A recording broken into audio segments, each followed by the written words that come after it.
We are always so excited for new pattern day, and that is what today is. This bag comes highly requested. I have had so many of you ask me to please make a pattern for this bag.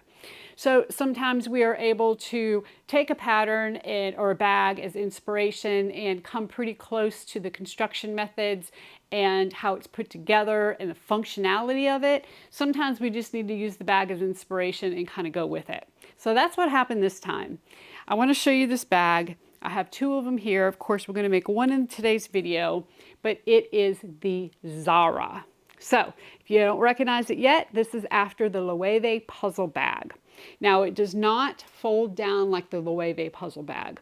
Just function-wise, it's a little bit more difficult to do that when you're using faux leather and lining and getting it all situated properly, obviously, to sew at home.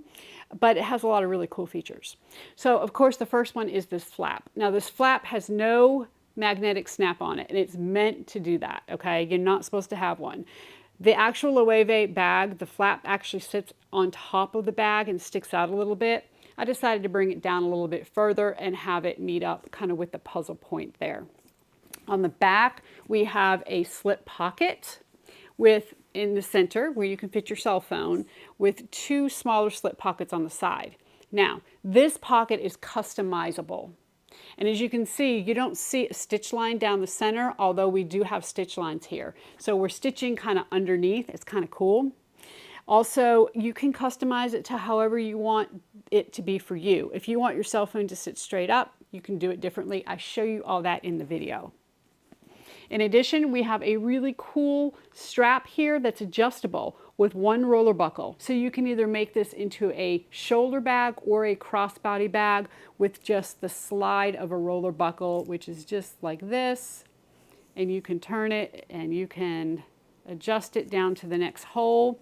You do have a strap keeper here to hold everything nice and tight. Let me adjust that for you. Here we go. And then we have a longer handle. So there's so much you can do with this bag. I cannot wait to see what you do with it. We are going to open this up. We have a zipper placket here at the top. And then inside, always stuff your bags with paper. It makes them stand nice and pretty. But inside we have a zipper pocket on one side, and then on the other side we have a divided slip pocket, and then of course, just like always, we have our key fob. So I hope you enjoy this video. I hope you enjoy this pattern. We're calling it the Zara. Obviously, we know where the inspiration comes from. And we're going to go over pattern pieces. There is some prep for this bag. I'm actually going to be using two different colors to show you an example of how to color block it, and we're going to get started now.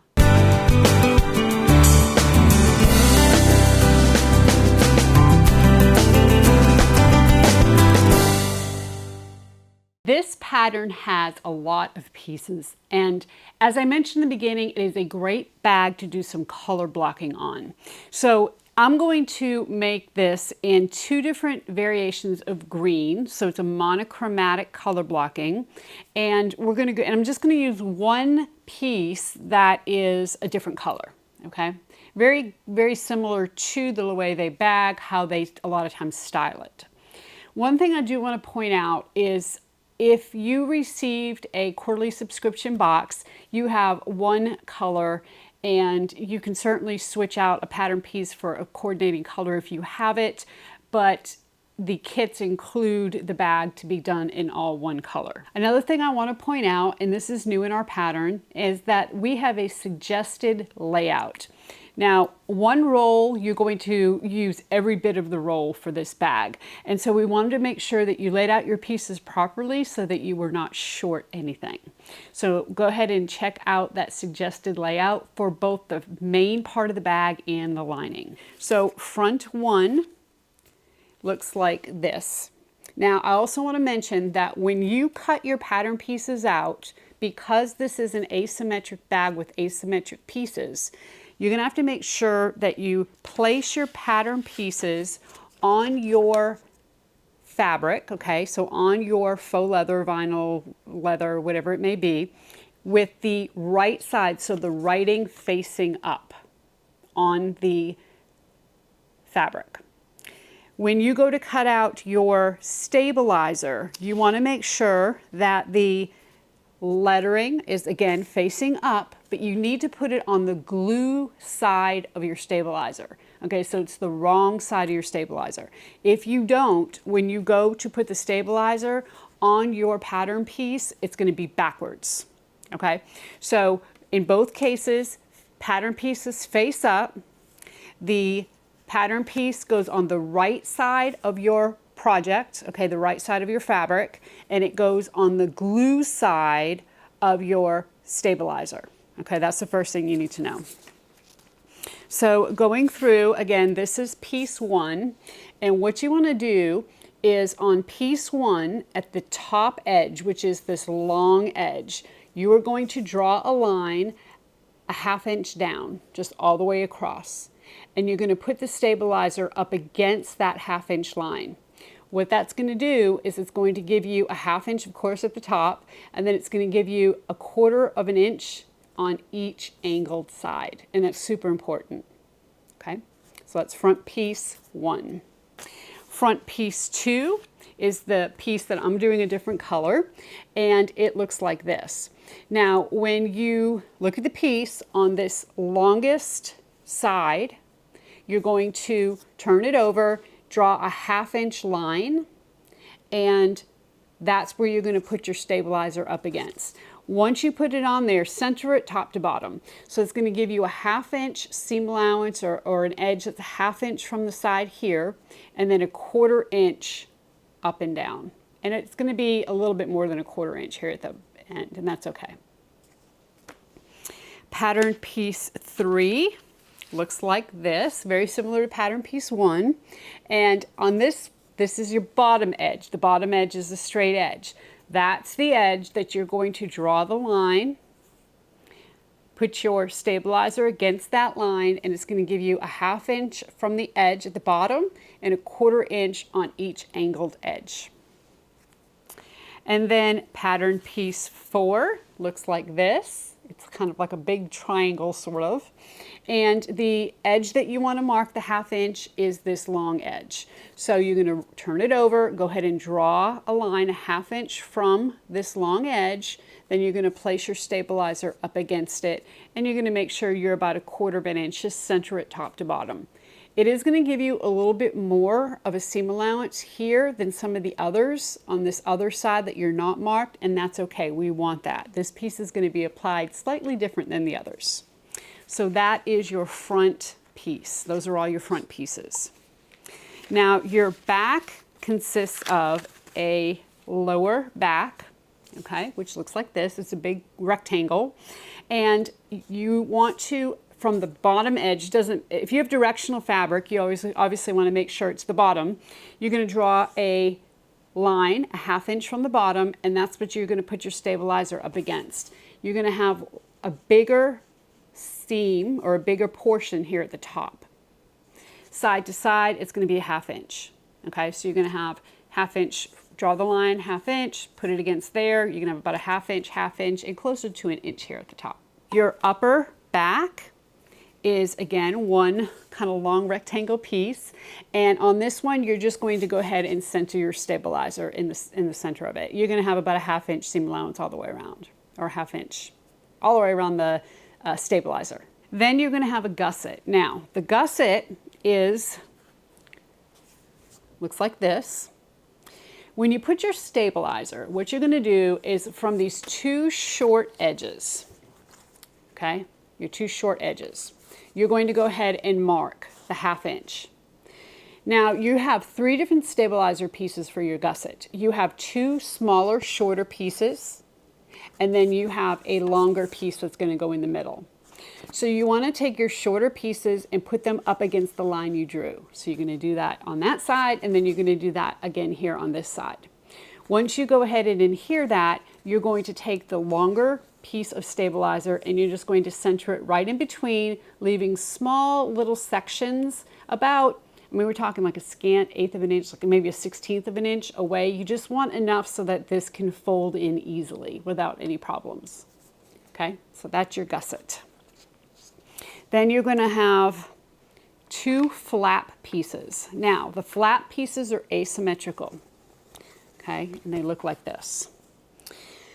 There is no stabilizer in the flap on either piece. And the reason why is because on the inspiration bag, there's no magnetic snap or no closure on that flap piece. That flap just kind of sits on top of the bag. Our flap is going to flap over a little bit, and if you have stabilizer, it's just going to stick straight out. So we don't want that. So we have 2 flap pieces with no stabilizer on either one. When you cut these flap pieces, you need to make sure, because they're asymmetrical, you're going to cut one with the pattern piece lettering facing up, and then you're going to flip it over and cut one with the pattern piece down on the right side of your fabric. Okay, and that will give you 2 mirrored flap pieces. Okay, from there we have our zipper placket pieces, and these zipper placket pieces, we of course have 2 pieces of faux leather, no stabilizer on the back, and we also have 2 pieces of lining, and all of my lining has just some woven interfacing on the back of it. Continuing on with our main fabric, we do have a handle piece, and the handle, this is not necessarily crossbody, but it can be a crossbody, or it could be a regular shoulder bag. And what we're going to do is install a roller buckle kind of backwards, and it's going to give us the ability to adjust it to whatever length we want. So when you cut your strap piece, you're going to actually cut it as if it was a crossbody piece, the full length of the faux, and then we will make it adjustable a little bit later on. From your main fabric, you're also going to cut your zipper overlay, you're going to cut your slip pocket accent, you're going to cut your key fob, which is actually really short because this is a short bag, and then you're going to cut 2 strap connectors. Okay. For lining, you're going to have 2 zipper pocket pieces. And again, all my lining has woven interfacing on the back. You're going to have 1 slip pocket piece. Okay. You're going to have 1 exterior slip pocket piece. And then you're going to have 2 lining pieces. And the lining pieces they have like a boxed bottom. And they do have a slight angle here on the side. You're going to cut them out as if you had done a boxed bottom bag, which we're not doing. Obviously the bag has a gusset, but I give you, I show you exactly how there's a pattern piece for this. So you have 2 of those. So that's all the pattern pieces. Make sure you do all your markings before you adhere your stabilizer. It's super important, and it's really going to help this bag turn out to be amazing. So let's go ahead and get started constructing. I'm going to be working at my Bernat 08 today, and so you're going to see how well this machine does with this bag. It is an amazing machine. If you have an industrial machine and you're looking for a domestic to kind of partner with it, which I highly recommend, these Bernat 08s, they sew just like an industrial. They really are fantastic. So we have a link where you can go ahead and purchase one at Premier Stitching. We're going to link that below, but just keep in mind that they are really fantastic if you're in the market. Okay, so the first thing we're going to do is work on our handle or our strap and our strap connectors. So I went ahead and drew a line down the center of each piece. On my handle, I went ahead and put 1/4 inch double-sided tape about a 1/4 inch away from the line. On the handle connectors, I'm just going to put a piece of 1/2 inch double-sided tape down the center.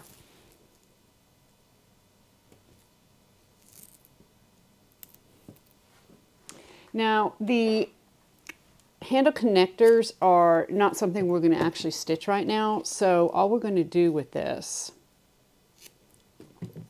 is fold the edges in.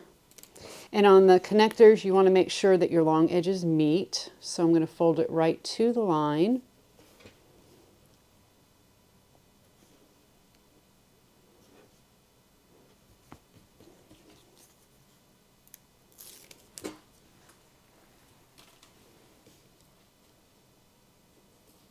And then from here, we're just going to set these aside for right now, because we'll stitch them when we actually stitch them onto the gusset. On the handle, we want to peel the backing off the tape, of course, and fold the long edges in. And of course, when you do this, you want to make sure you do not pull. You're just laying this down, and I lay it just underneath the line, okay? Not to the line, just slightly underneath, because we want to keep about 1/8 of an inch, or even less than that, like a 1/16 of an inch distance here, so that when we fold this again, it has room to fold. So I'm going to go through and just fold this up. Now, let me tell you a little bit about the type of materials you're going to need for this bag. You want to make sure that you're using something fairly soft, not too stiff. And the reason why is because in the inspiration bag, the flap lays on the top of the bag and does not have any kind of closure on it. So we did the same here. This bag does not have any kind of closure on the flap. There's no magnetic snap, there's no buckle, anything like that. And I know that's hard for a lot of people to grasp, because we want to put snaps on our flaps, right? We want to make sure they secure. However, it's not made to do that. The Loewe Puzzle bag, if you look at it, there is no such thing. Now, their flap on the Loewe bag tends to stick out some, and what I mean is it just lays on top of the bag, where ours is going to actually fold over the bag a little bit.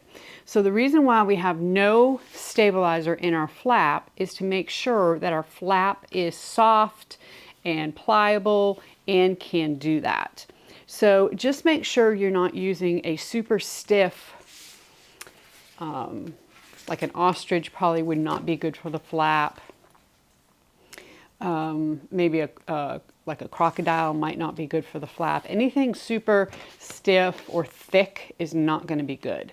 So just make sure, and again, this bag lends to color blocking, right? Because of all the different pieces. So you could certainly do the bag in something like that, a crocodile or a mixture of that, and then just do the flap in something different, something that's soft and can fold over easily.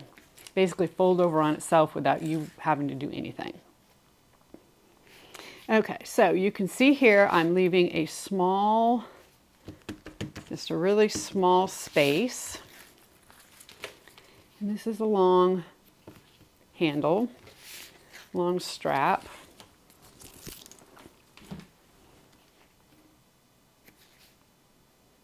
Go ahead and fold it in, and you see I'm not pulling on this. If anything, I go down a little bit, make sure it's nice and even, and then come back and push it down. This is where the twisting starts. When we have twisting on our handles, it kind of starts at the table.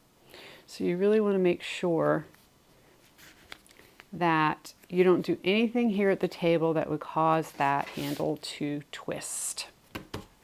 Okay, once everything is laying nice and flat, now at this point, we are going to take and we're going to fold this together. And you can see by leaving that little space, it allows that fold to fold nicely. These edges match up really nice, and then we're going to wonder clip this in place.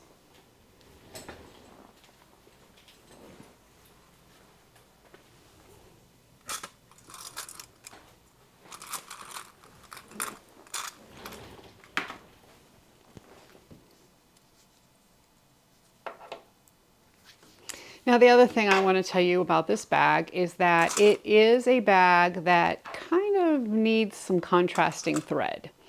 You obviously don't have to. This is your bag. You can do whatever you want, but the thread really makes it kind of stand out, that stitching. And because it is an asymmetric bag, the shape is not asymmetric, but the pattern pieces are asymmetric.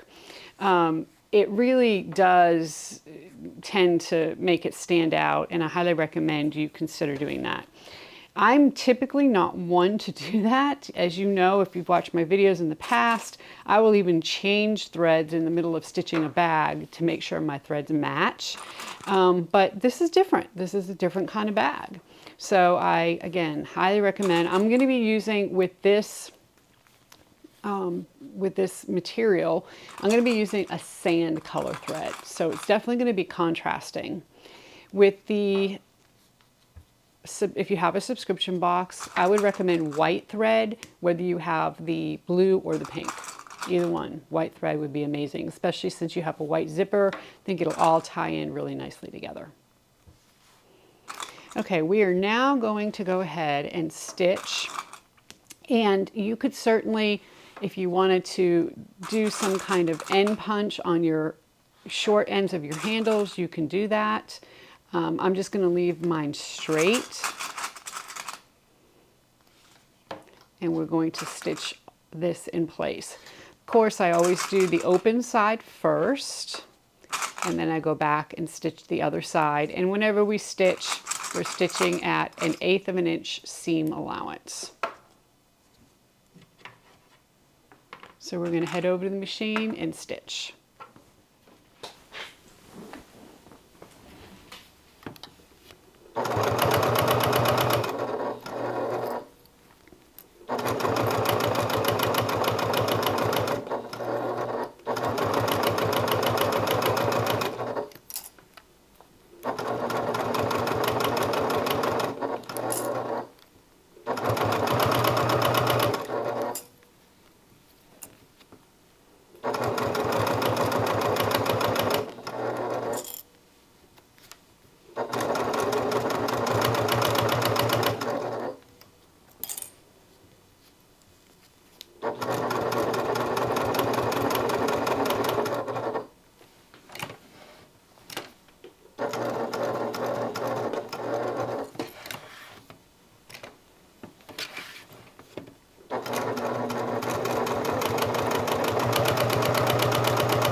So you'll see here that I stitch across my handles. All I'm going to do is cut these off about 1/8 of an inch so that they're nice and straight and flat.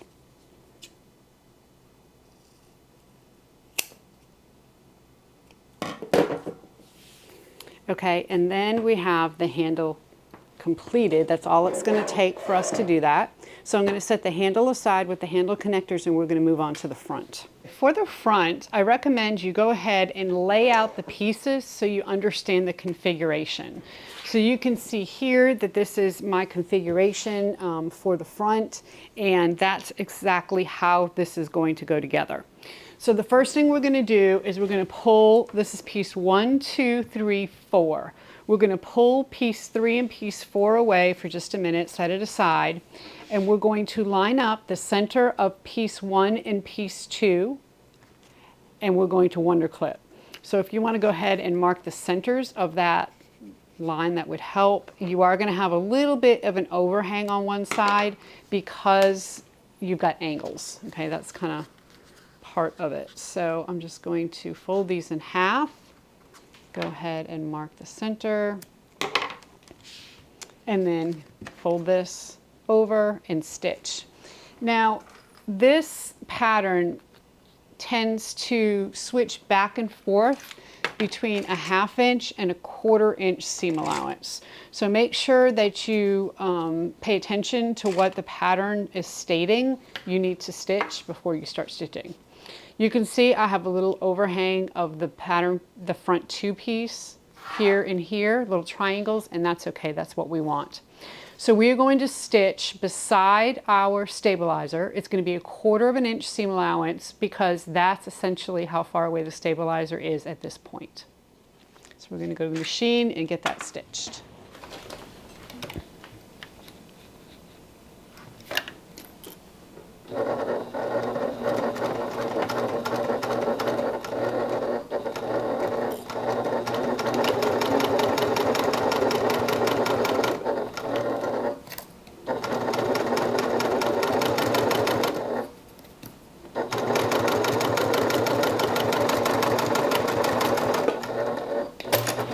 Once that's stitched, all you're going to do is you're going to flip up piece 1, and you want to make sure that the seam allowance is underneath piece 1. We are going to actually stitch on piece 1, and we're going to capture that seam allowance underneath.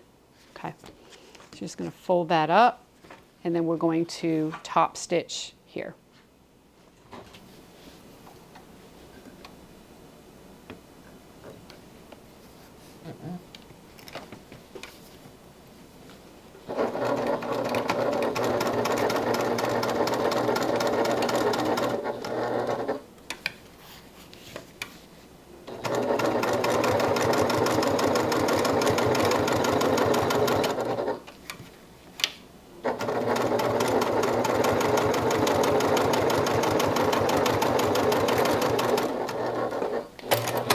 Once that's stitched, we're now going to introduce piece 3, and we're going to stitch piece 3 to piece 2 in the same manner we did the one above. I'm going to find the center.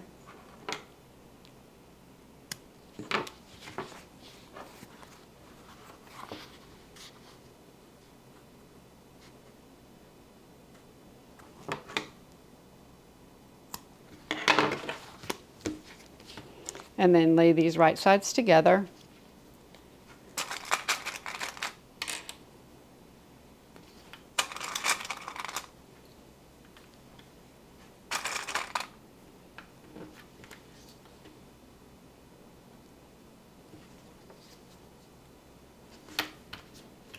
And then we're going to stitch, and then we're going to turn this just like we did the one on the top, and we're going to top stitch on piece 3, catching the seam allowance underneath.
Now that we have the front this far along, we want to go ahead and add this piece. This piece is top stitched on. So what we need to do is to go ahead and put a little bit of double-sided tape along these angled edges. And you can either use 1/4 inch or 1/8 of an inch here. It just doesn't matter, just whatever you have.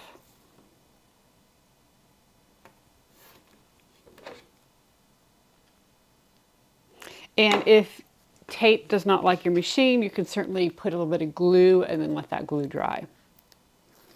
So we're going to peel the backing off of these pieces.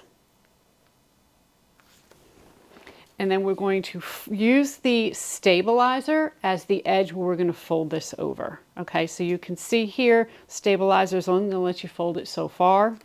We're going to go ahead and we're going to fold this right over the edge of the stabilizer.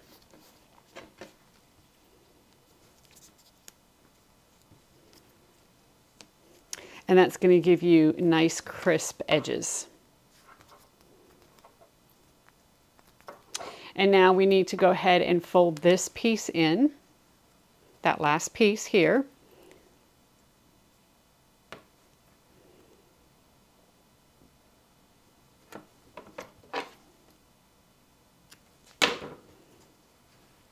This last edge. And again, we're going to fold it right over the stabilizer. Now, you have some bulk here. And if you would like, you could certainly try to cut some of the bulk out if you think your machine is going to have a hard time with it. That is not a problem. Just kind of be aware of that. Okay, what you want to do is to go ahead and cut off your little triangles here to make this edge nice and straight and flat. And then you're going to line up, and we're going to do a little dry test first. We're going to line up this edge, and we're going to center this straight edge in piece 2, like this, okay? So let me show you if you want to cut some of the bulk out. Essentially what it is this triangle here that's creating the bulk. So what I would do is just maybe cut a little bit like that, and then fold it over, and that helps some with the bulk. You can do it on this edge as well.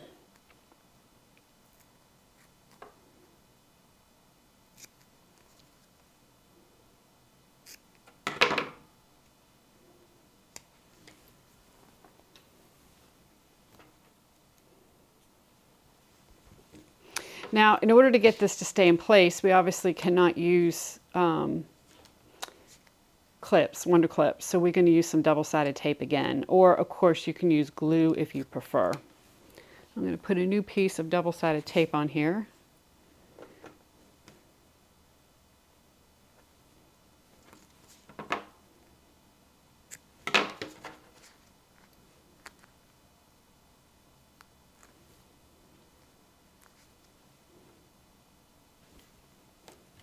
And then we're just going to put some here along the edge. Now, if your machine tends to, the needle becomes a little sticky, you can either use a needle that doesn't stick, there is such a thing, or you can keep a little alcohol pad by your machine and you can just wipe your needle off as you go if it gets sticky.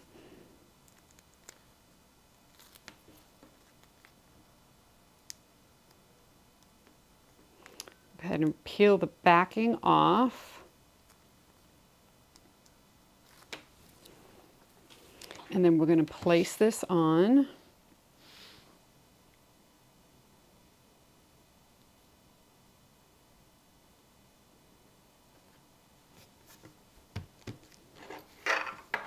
And now we're going to top stitch down, up, and over and get this piece on.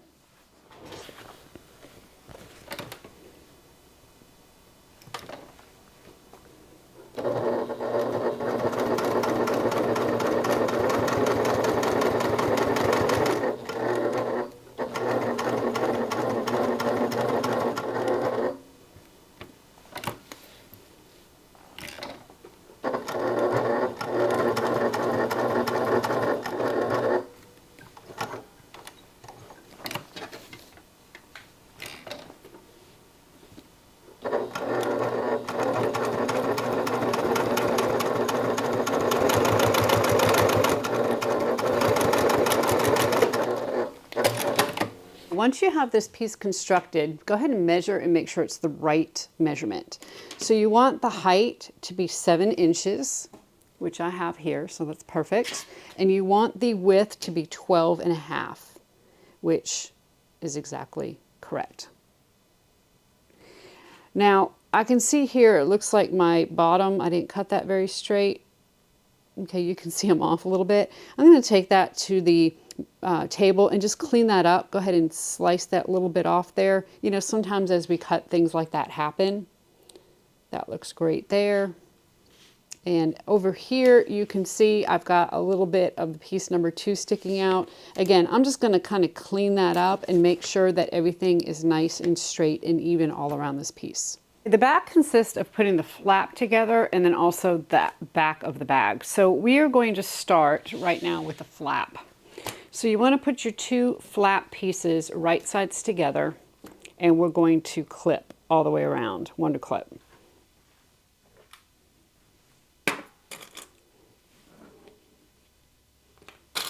We're going to stitch around using a 1/4 inch seam allowance, and we're going to keep the top part of the flap open, which is this part here, so that we can turn it.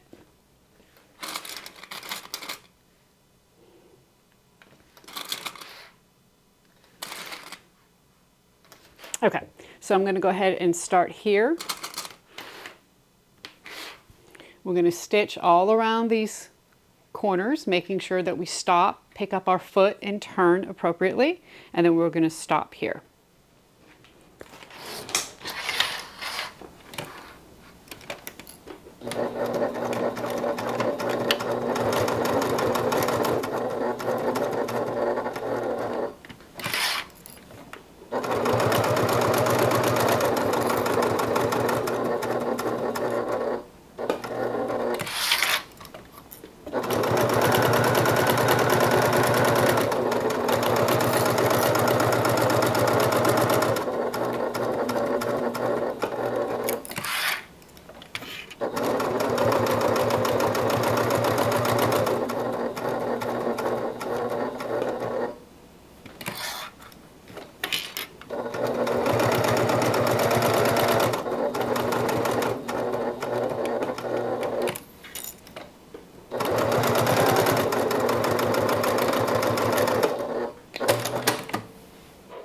So before we turn the flap, we need to make sure we get rid of all of these sharp edges all the way around. So what I typically do is to cut off the point, and then in addition, cut these, kind of taper these points, I guess is what I'm trying to say here. Okay, so I'm going to cut off the main point first. Kind of, obviously don't cut your stitches. You're going to cut as close as possible, and then taper the edges. There's no need to cut all the way around. We really don't want to do that. We want to give our top stitching something to hold on to, a nice thick seam to hold on to, so we really don't want to just trim all the way around.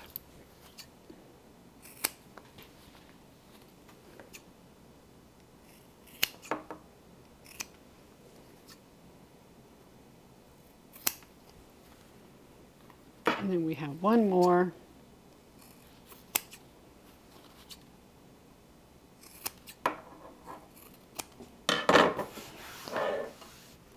And then from here, we want to go ahead and turn the flap. And of course, we want to make sure all of our edges point out really well. So I'm going to first get this all turned.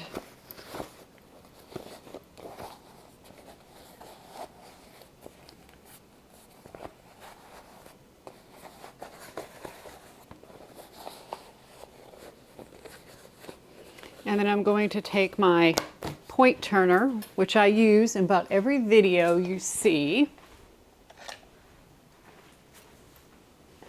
These are amazing, I love them. They're the OESD ball point turners. You got a small ball on one side and a larger ball on the other. And you can just kind of run these along the seam and then go ahead and poke out any spaces that need it.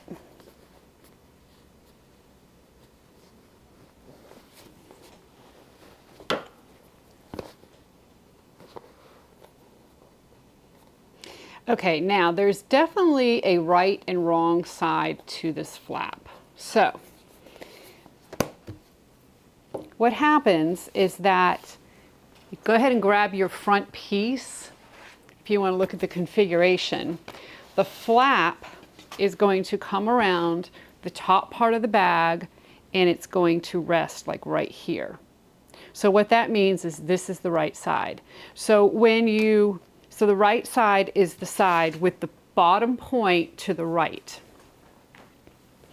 So as you go through and you top stitch, you want to make sure you're top stitching on the right side.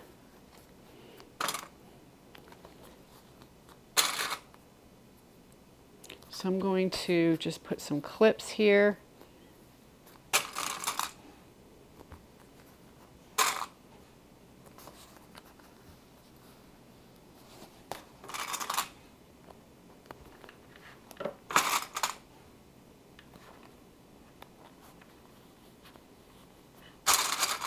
I'm just kind of rolling these seams to make sure that they're out all the way.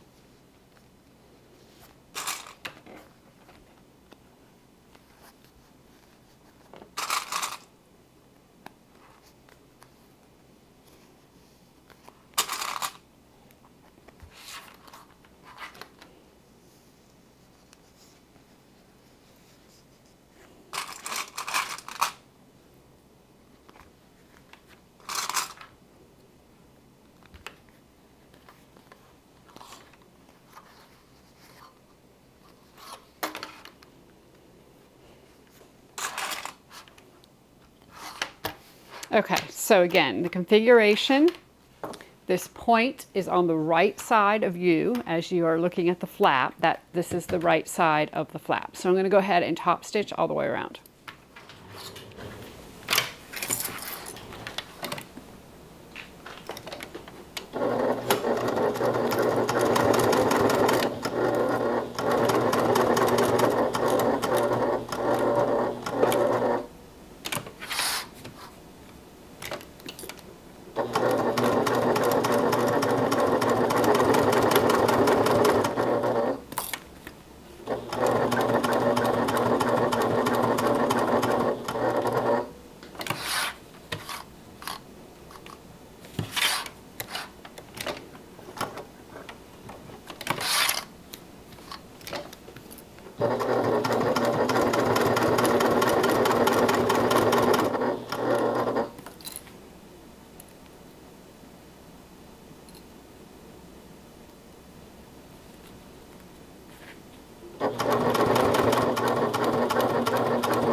Once the flap is top stitched, if you have a bag tag that will fit here in the corner, it's a really great place for it.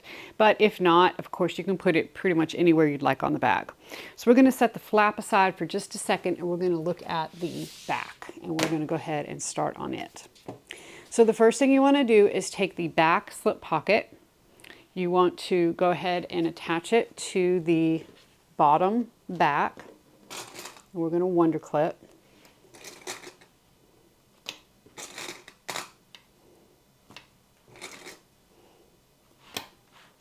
Okay, and okay, so I did this incorrectly. Make sure that the top is what you're wonder clipping is the part where the seam or the stabilizer is furthest from the edge. Okay, so crisis averted. Okay, so that's how we want to do it. So the top of the bottom back piece, the top of it, we're going to go ahead and wonder clip the pocket on. Now we're going to stitch this using about you can use a 1/4 inch seam allowance if you feel like you can be able to top stitch that okay. You should. I would recommend a 1/4 inch. You could use a 1/2 inch here if you're a little more comfortable with that. The seam allowance here doesn't matter as much because we're actually going to make this pattern piece what we want it to be as far as height. So I'm going to go ahead and stitch using a 1/4 inch seam allowance. That'll be okay for me. And then we're going to flip it and top stitch.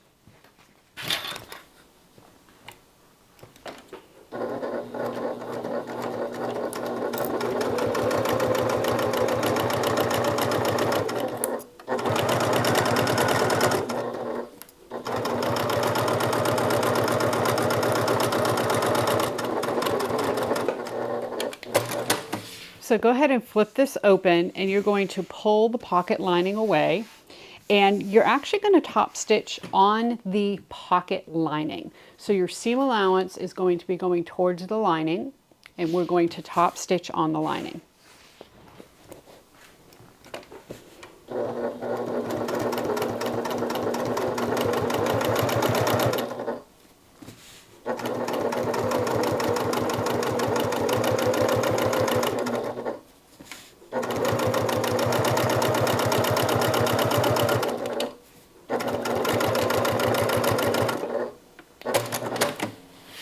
Once that's completed, you want to fold the lining. You're basically going to do wrong sides together. You're going to fold the lining, wrong side to the lining, wrong side of the bottom, and you're going to use the stabilizer as a guide. So you're just going to fold it right over that stabilizer. Stabilizer is going to give you a nice crisp edge.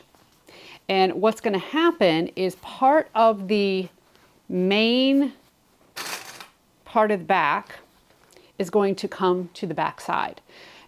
I hate linings peeking through. It's just, on pockets, to me, it's just it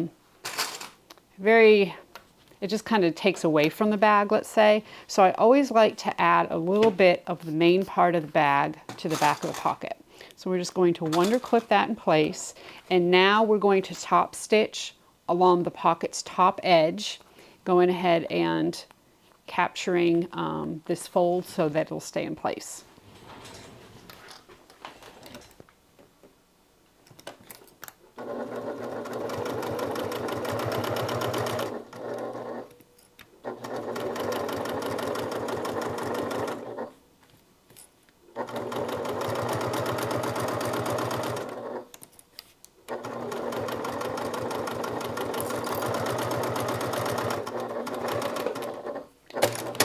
So now we have a nice crisp top edge, and on the back we have a little bit of the front part of the bag to the lining. Now we're going to set this aside for just a second. We're going to take our upper back piece and we're going to put our flap, the wrong side of the flap, which essentially is the back side of the flap, and we're going to center it on our upper back. So go ahead and find the center. Now, if you would like to go ahead and baste this flap closed, you can certainly do that at this point. And we're really going to sew it closed right now. But if it helps you to baste this first, you can certainly do that. I'm going to find the center of my back piece. Okay, and we're going to take the back side of the flap. We're going to wonder clip it to the upper back.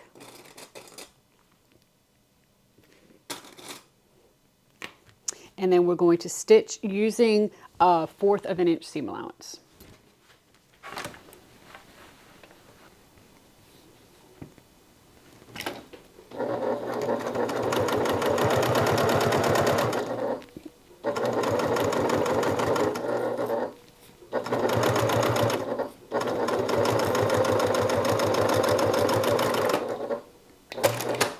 Now that that's stitched together, we're going to take our lining and we're going to place the right side of the flap piece to the right side of the lining. And we are going to wonder clip in place.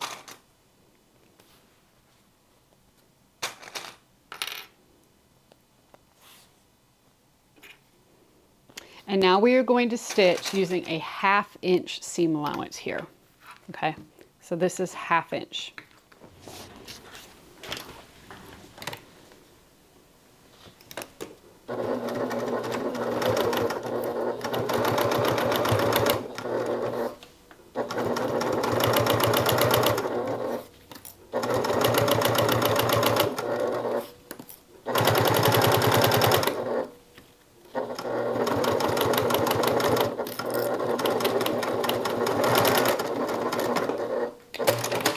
So my stitching line went a little wonky right here, so I'm going to fix that.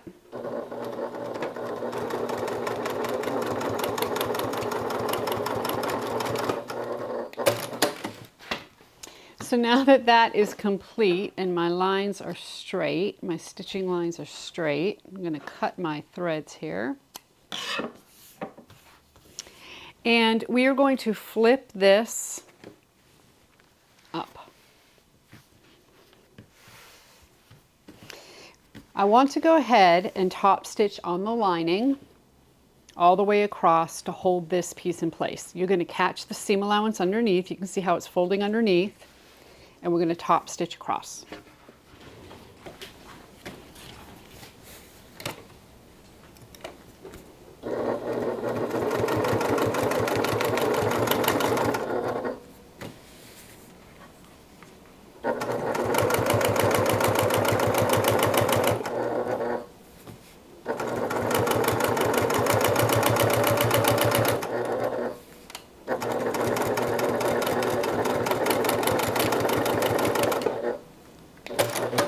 So this is what we have now.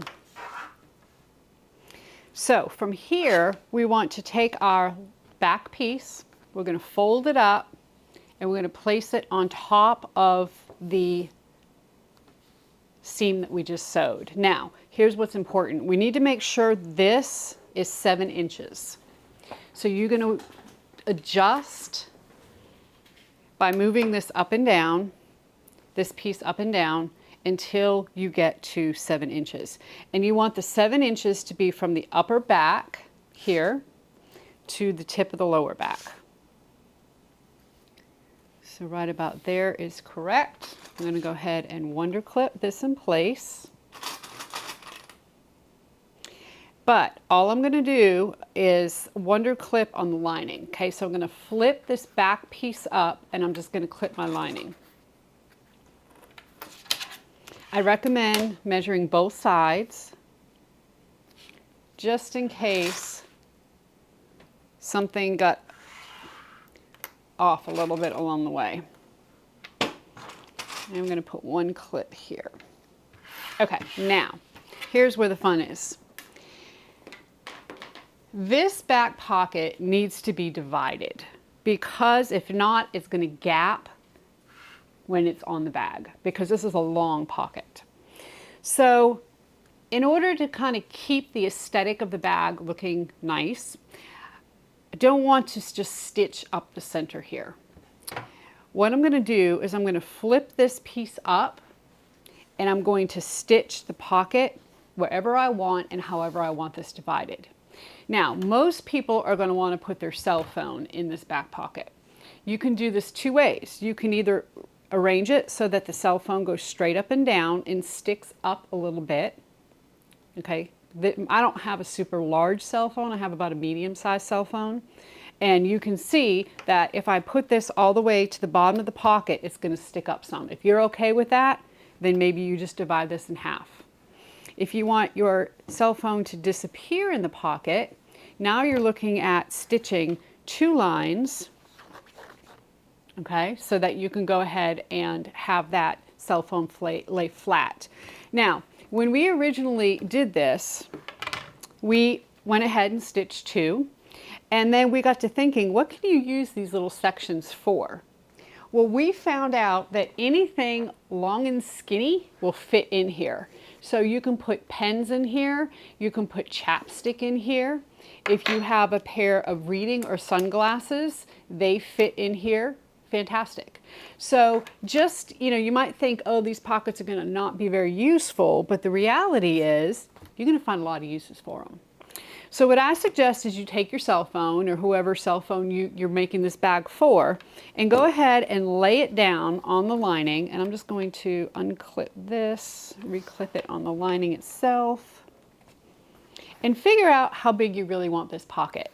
Now, make sure that you leave a little extra space. Don't just draw a line right against the cell phone because we have a width here. Obviously, the cell phone has some depth to it, and you have to account for the depth as well. So I would come about a 1/2 inch away from the phone, if that's what you're trying to fit in there, if you decide you're going to do it this way. I also suggest that you do put it in the middle, because if you put this on the side and you do a pocket here, you have more of a tendency, or you know, you might have a problem with when your cell phone's in the bag. If you have something in this pocket and nothing in this pocket, it might want to kind of shift on you. I don't know that it will. That's just something I was a little concerned about when I got to thinking about this. So that's the reason why I had it in the middle.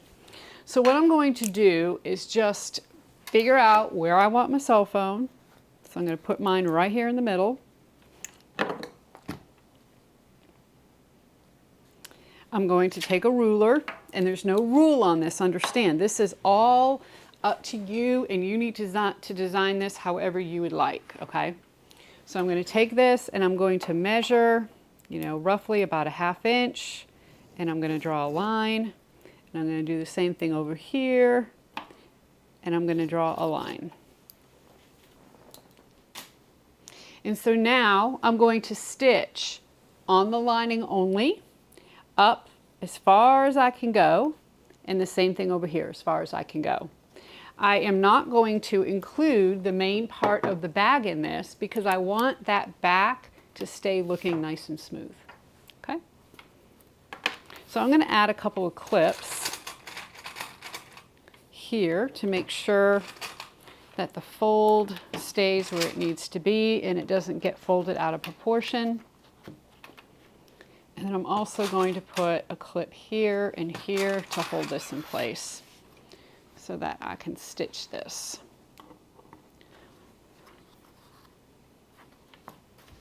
Okay, so go ahead and stitch. And stitch from the bottom up each time, because your presser foot will get further going forward in this direction than it will if you start here and come down.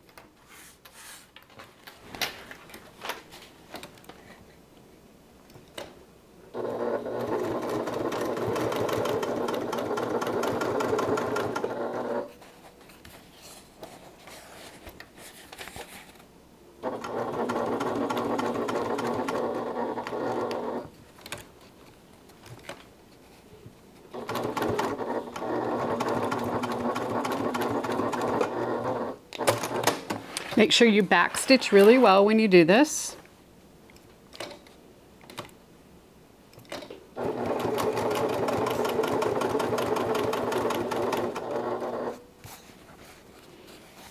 And I'm just making sure my pocket is laying nice and flat.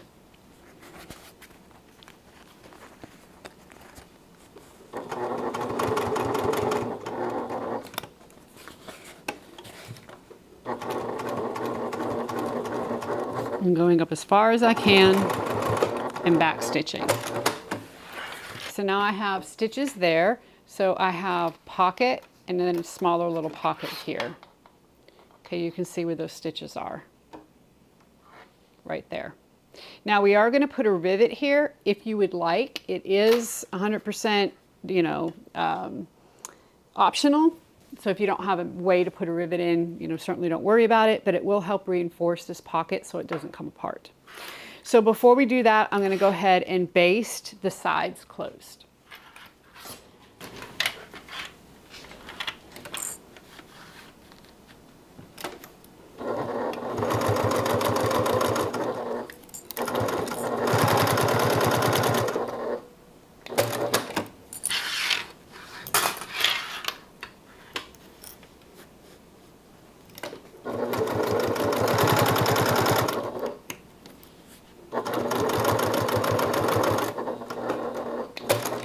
So now, using my silver marking pen, I'm just going to look to see where those stitches are and put a small dot.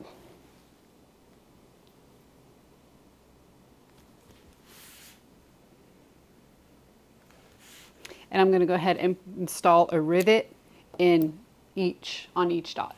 So I have my rivets installed, and now my cell phone will fit in here,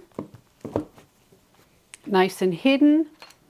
And then if I have, you know, a pen or glasses, whatever I might have, I can actually put the glasses in probably this way. And maybe even this way if they're small enough. There you go. And you have got really cool compartments on the back of your bag where you can easily get to things that you need without having to get inside. Okay, that was fun, wasn't it? I love putting this bag together. So we're going to move on to the next step, which is step 4, and we're going to put together the exterior. So to do that, you are going to need your gusset, your back, your front, and your strap connectors. So the first thing we want to do is put our strap connectors on our gusset. So go ahead and we need to put our rectangle rings on. So I'm going to turn these over and I give you a measurement to go ahead and measure down. Just going to make a mark on each one. You're going to put the D-ring on. You are going to need a little bit of double-sided tape here. You can use clips if you want, but I always feel like the double-sided tape just kind of holds everything in place a little bit better. So I'm going to put a little piece right across where the mark is.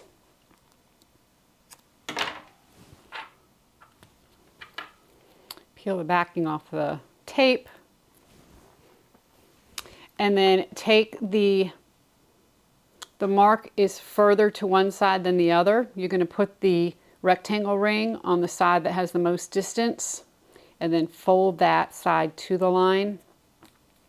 Fold the other edge up to the line as well.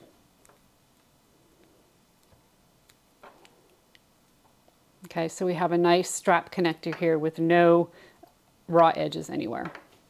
So we're going to do the same thing with this one.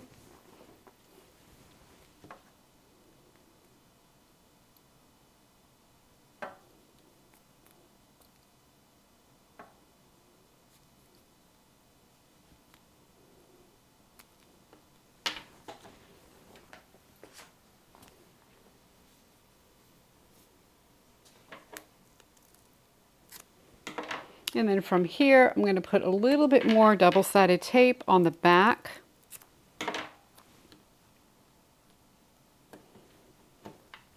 And then we're going to go ahead and place them on the gusset. Find the center of the short side of the gusset.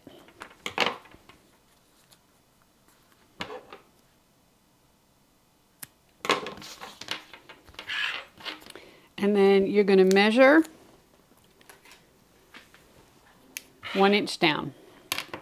And you want to center your strap connector, and you're going to measure so that the top of the strap connector, not the top of the hardware, but the actual top of the strap connector is 1 inch down.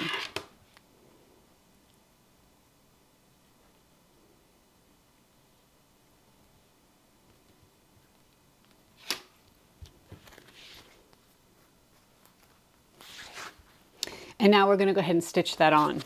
Now, we can't get super close to this hardware because our presser foot obviously will be in the way. Even if we use the zipper foot, it's going to be a little tough. So I suggest going ahead and drawing a line straight across.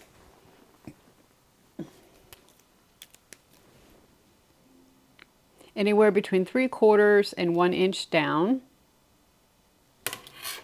You just want to make sure that wherever you draw your line, you're catching the top part of your strap connector. Okay, so see how we have the longer section here? You just want to make sure that you're coming up above that to stitching across, that you're holding that in place.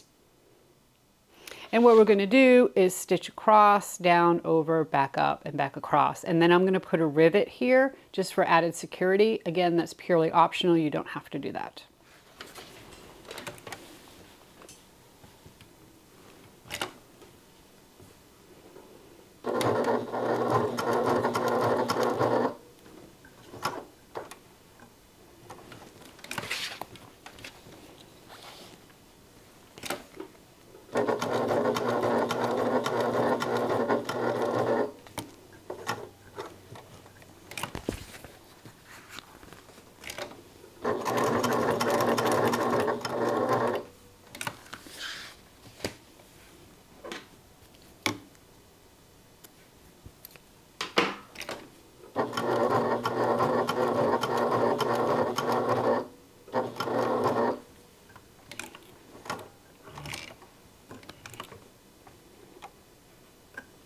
And try to make sure that this top seam is lined up so that I can come back across and backstitch.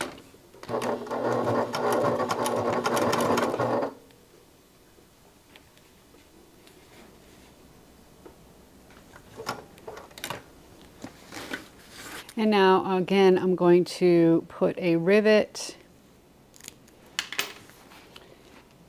come down about halfway between the actual top of the strap connector and the stitching, and I'm going to place a rivet there. Now I'm going to repeat to attach the other strap connector to the other side of the gusset. So now that my strap connectors are on my gusset, I am going to find the center of my gusset's long edges.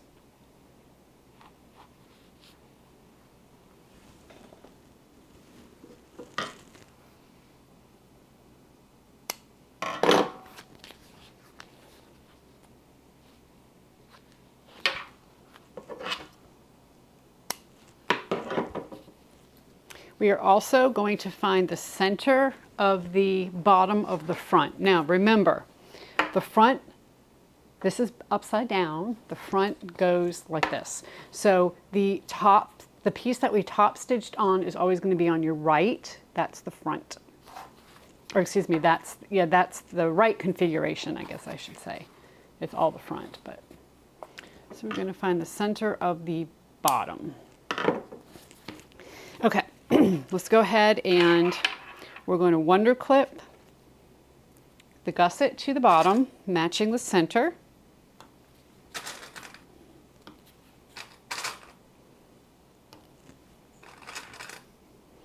And then from here, we are going to stitch the bottom part on first only.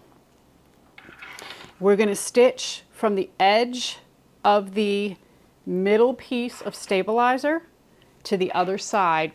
Do not go beyond that. So if you need to take a pen or something and line up the stabilizer with the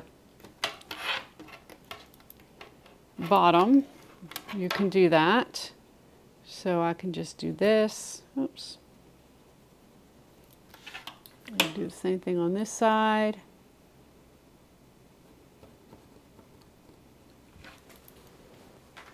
So I'm using a 1/2 inch seam allowance here. This is the one place that we definitely, I mean, there's a couple places that use a 1/2 inch, but this is one that's, make sure you use a 1/2 inch. And you're going to stitch basically from this line over to this line. Do not go beyond.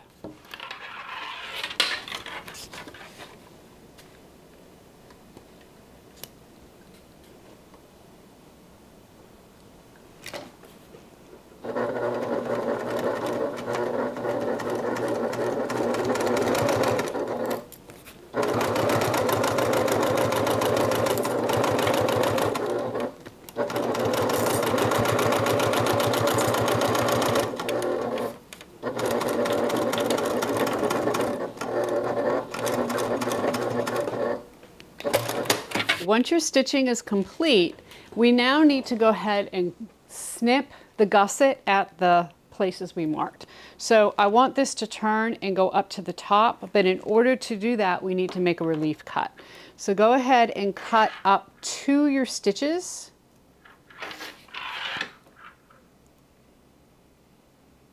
On the gusset at both points. Now you're going to be able to turn this piece and you're going to align the top edges.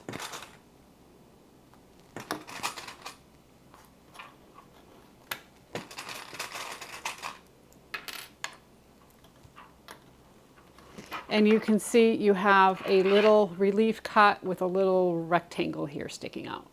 Okay. Do the same thing over on this side.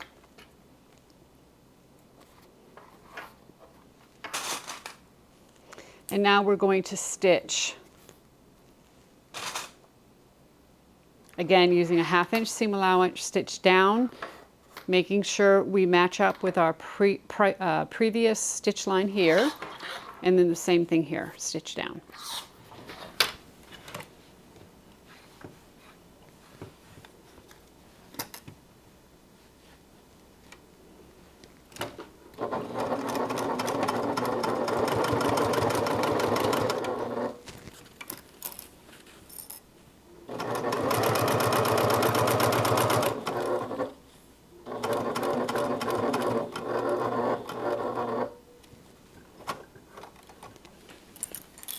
I always like to turn and do just a couple stitches in this direction to meet up with the prior.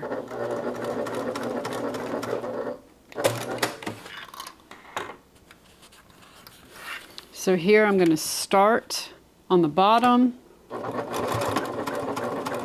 and then go ahead and do that turn and stitch up 1/2 inch.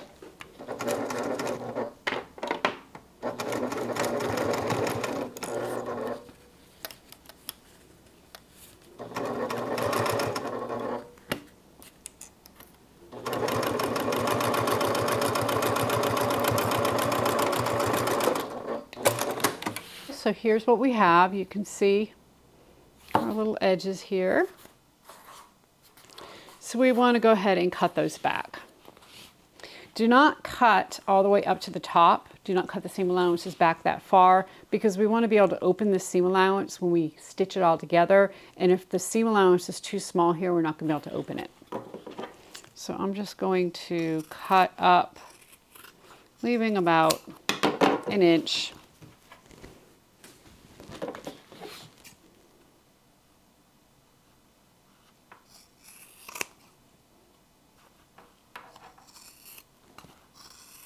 And I'm cutting the seam allowances back to about 1/4 inch.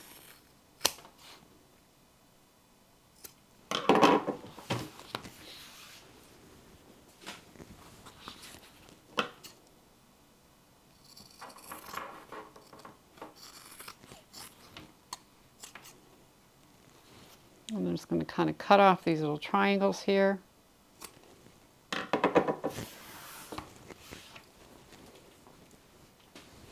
And then our front is on our gusset.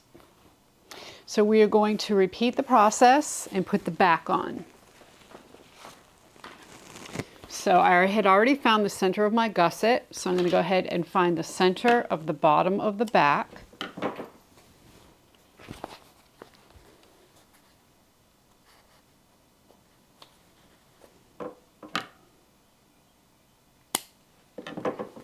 We're going to put those right sides together, wonder clip in place.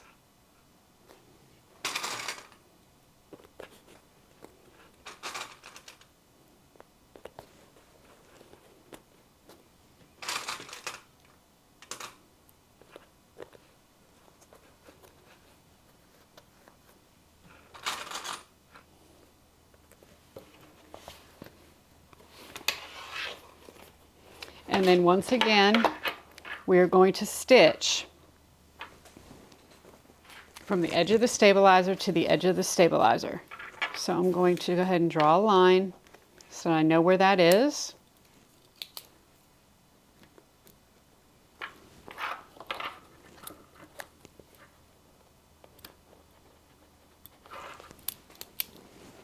And I'm going to stitch using a 1/2 inch seam allowance, and we're going to repeat the process, making little clips and then clipping the sides and stitching those.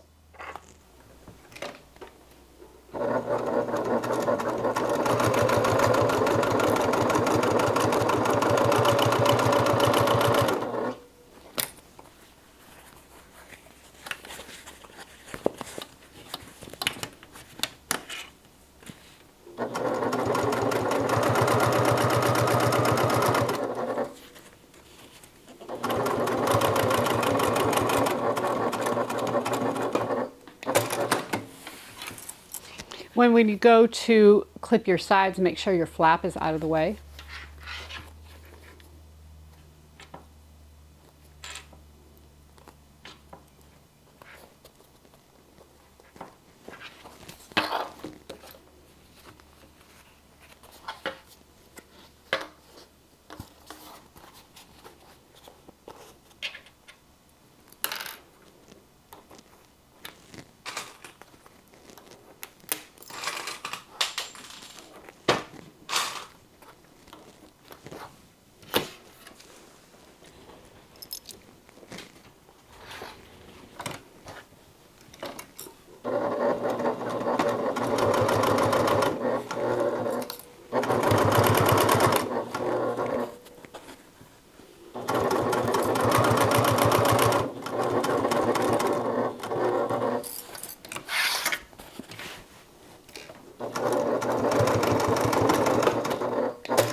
Okay, we're going to cut back our seam allowances like we did before.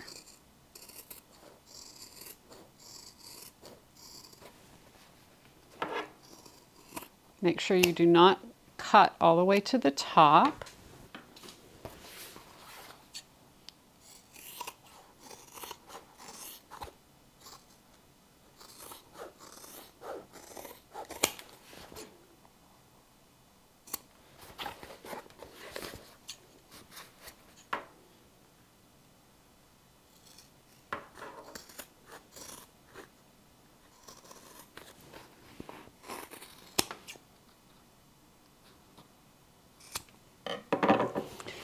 Okay, and then we get to turn the bag.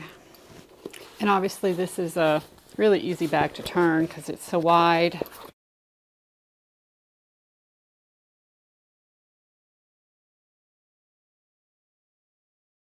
And you can kind of see the start of it here.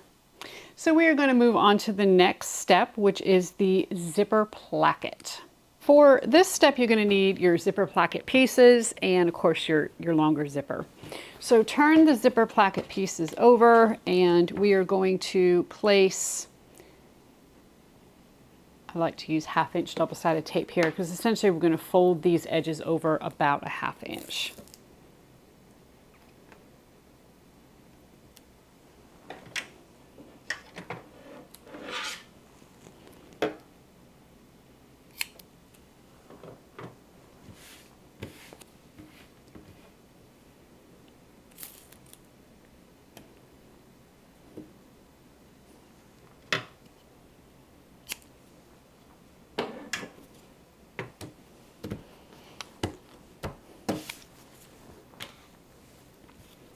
Okay, I'm just going to cut these apart.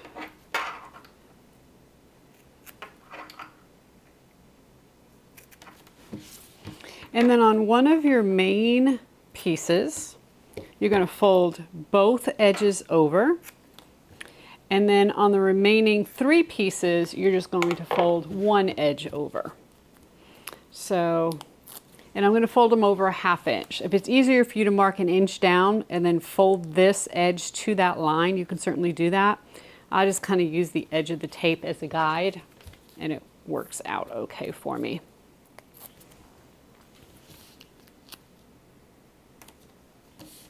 Okay, so both edges on one main piece, one edge on the other main piece, one edge on the linings.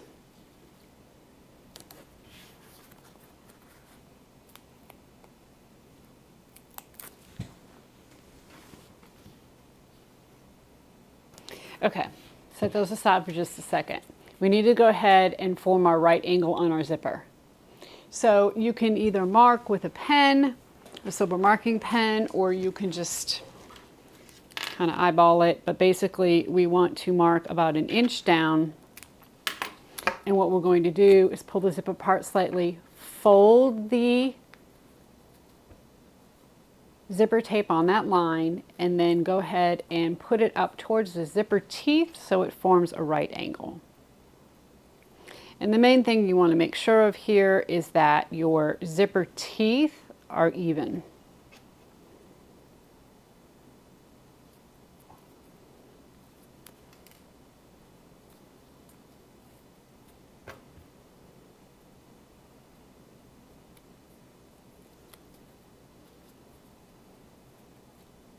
Okay, from here we're going to go ahead and stitch, just in the seam allowance, stitch these in place.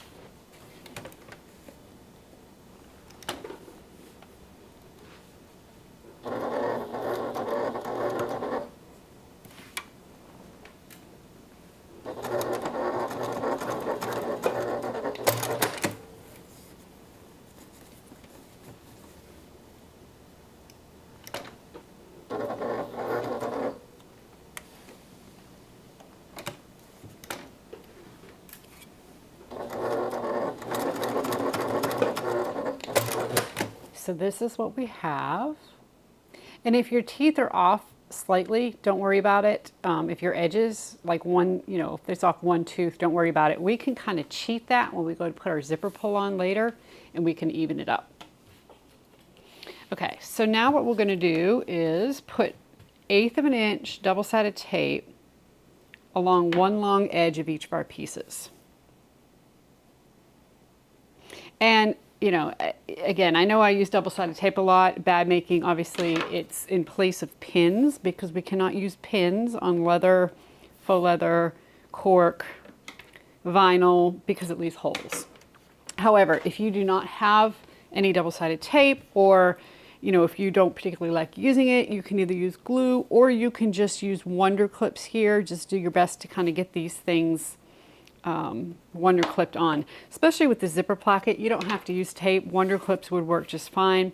And you can even baste your main piece on first before you stitch your lining on. So instead of doing it all in one big stitch, you can put the main piece on, baste, and then put the lining on. I'm going to do it all together. So on the piece that has both edges folded in, I'm going to peel the backing off the tape.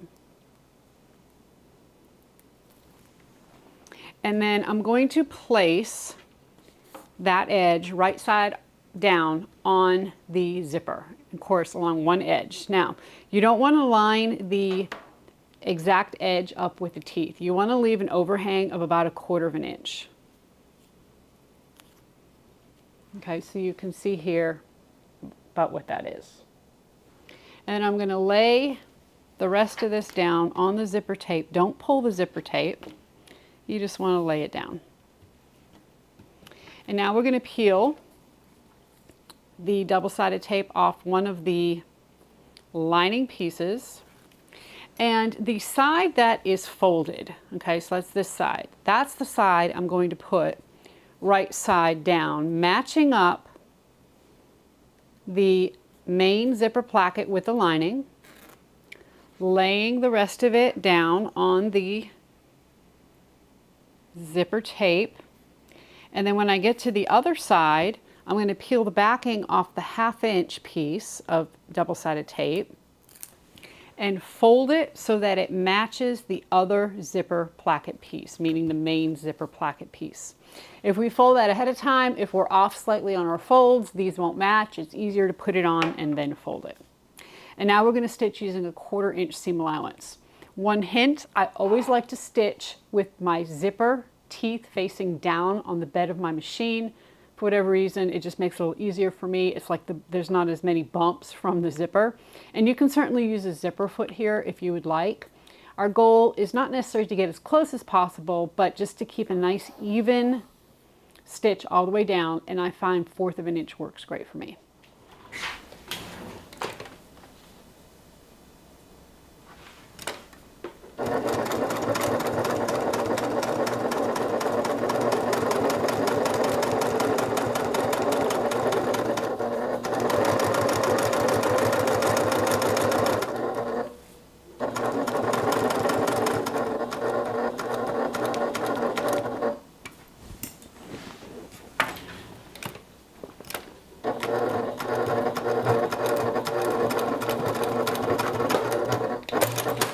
So from here, we want to go ahead and cut any little tail we have off of our zipper.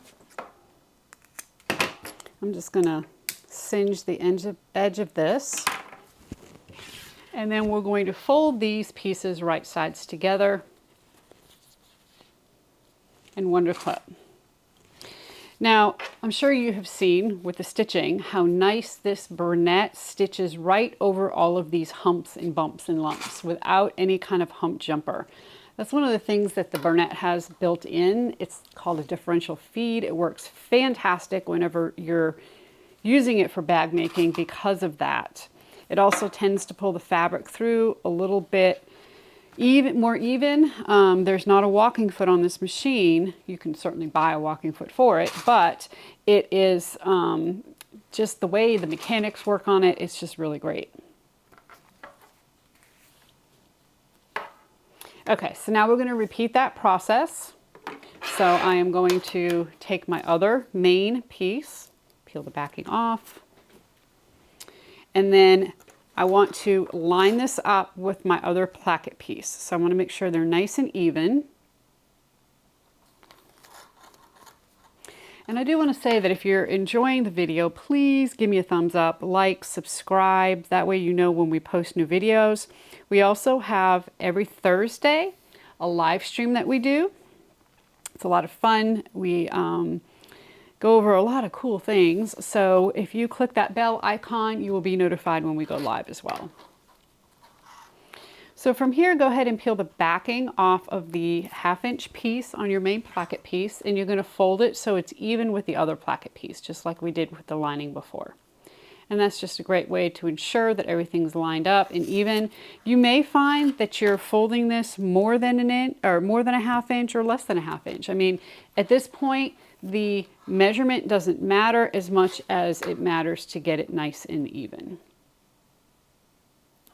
And of course, we want to make sure that we are, can't seem to get it even, that our teeth are not at the edge. We want them to be off a little bit from the edge.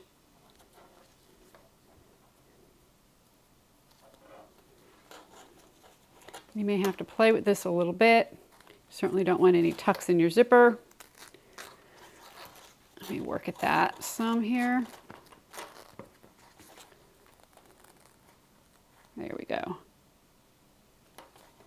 And you're not pulling on your zipper. You don't want a wavy zipper. You're just kind of laying this down. Making sure everything's lined up. And then we're going to repeat that process for the last piece of lining. So peel the backing off. Go ahead and match it up.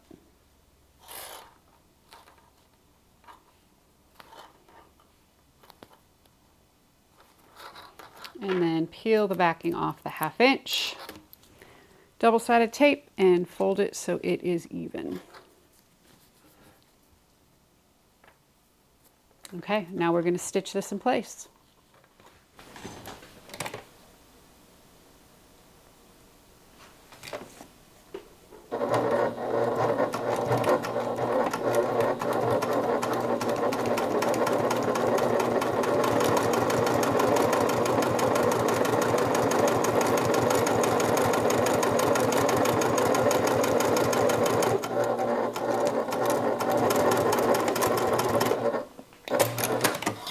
Go ahead and fold these so they are right side or wrong sides together. We're going to wonder clip, and then we are going to top stitch everything in place. Now I always like to wait to top stitch until I get both sides done so that I can ensure the distance between the faux and the teeth are the same. Because if one is more than another, then I can go back and restitch and fix it. So I always try to wait. That way I'm not having to pick anything apart.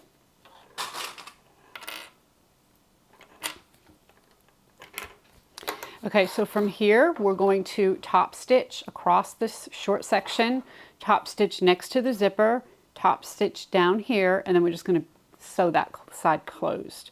You're going to see I'm going to take some hand stitches, some hand cranks, where things are a little thick. Okay, it just helps the stitches be a little more even, and also helps to make sure I don't break a needle. This is nylon tape, so you shouldn't have to worry about breaking a needle, but we all know what happens. Sometimes it's just the way it goes. So I'm going to go ahead and top stitch all the way around the zipper placket.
So my machine went a little bit too far there. I'm going to try to back that up a bit.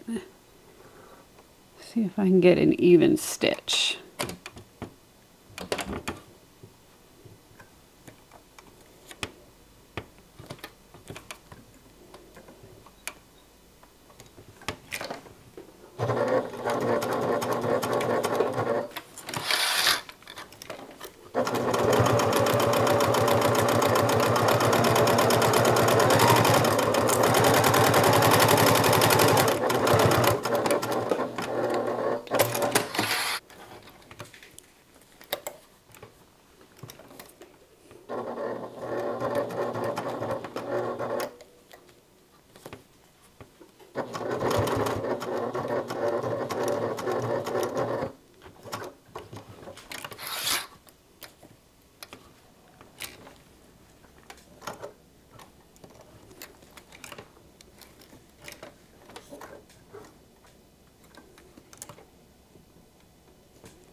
So this here is where I talked about hand cranking just to get even stitches. And I even do this with my industrial machine.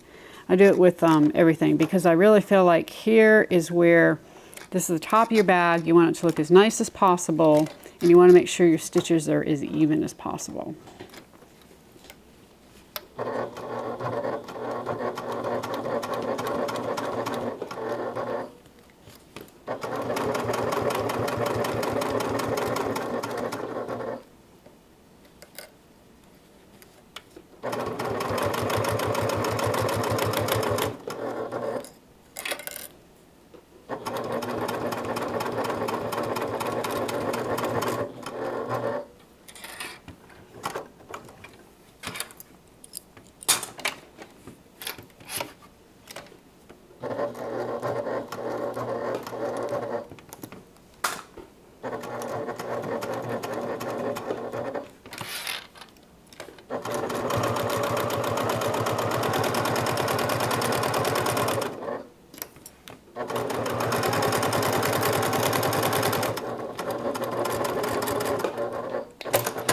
I have the zipper placket completed. I'm going to rip it apart, and I want to show you something. You see here, there's one stitch that's a little bit longer than the others. It's this one right here.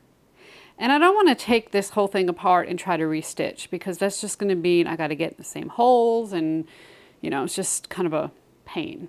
So I'm going to show you a little trick that I use to fix skipped stitches and stitches that come out a little bit too long like that. That is super easy, and you just need a needle to fix it. So what I'm going to do is I'm just going to thread a needle, okay, with the same obviously thread that I'm using. I'm going to come up the back right in the center of that stitch. So let me make sure I am on the right one. And I'm going to come up right about where the stitch is, almost underneath the stitch. I want to come really close. And basically I'm going to create that little cross grain, or that little cross stitch. So I'm going to come up, pull the thread through, and then just cross that stitch and come down in the same hole if I can.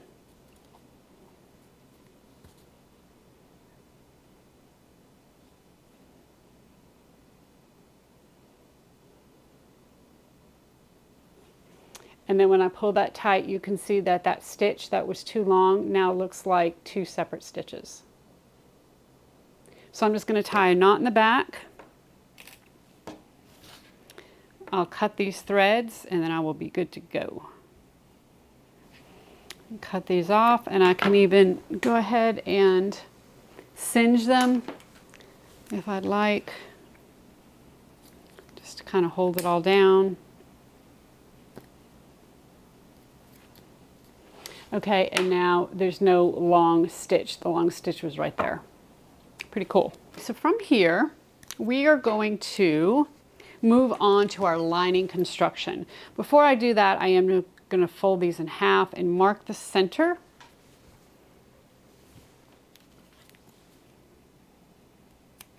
So that I have that done for when the time comes.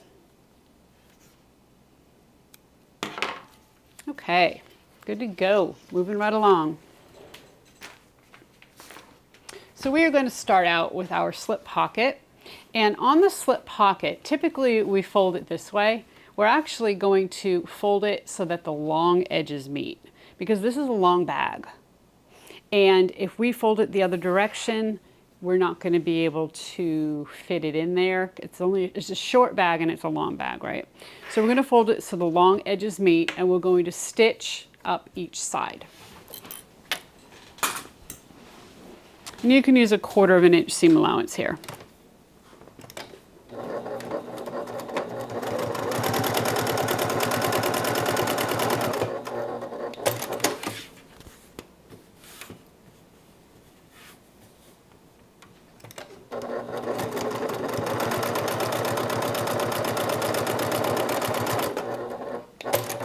So from here, we are going to fold the seam allowance back on itself. I'm going to stick our thumb in there to hold that down, and our finger, and we're going to turn and poke that out. And then we're just going to use our ball of our point turner to push the rest of that out. And we have a nice perfect corner. So fold, turn,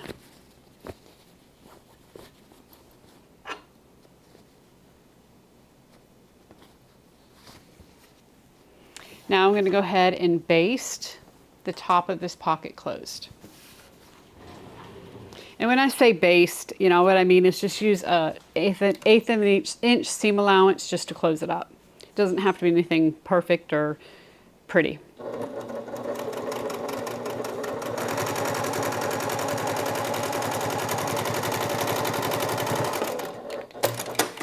We're going to put some double-sided tape on our pocket accent piece.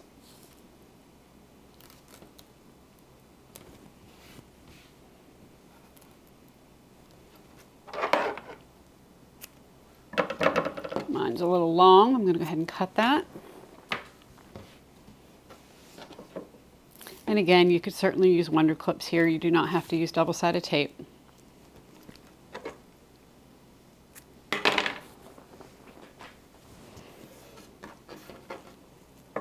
Then we're going to peel the backing off of one side, center our pocket both vertically and horizontally, peel the backing off the other side, fold it over,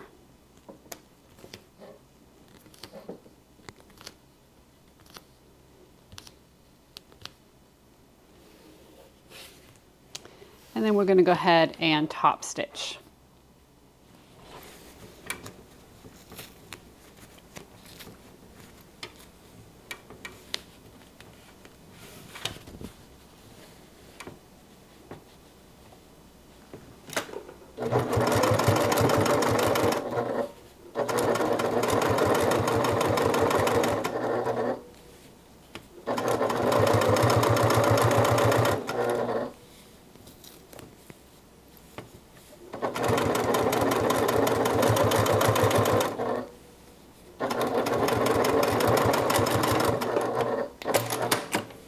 Once you have that top stitch, you can go ahead and cut off the little edges here.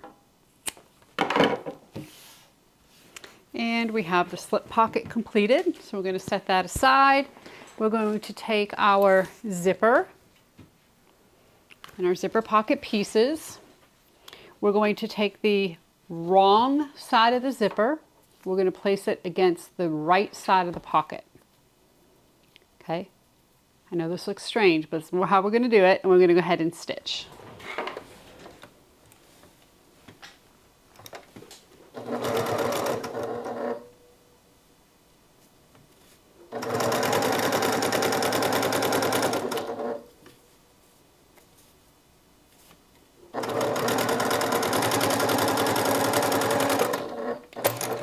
From here, you're going to turn so that your zipper tape is laying flat.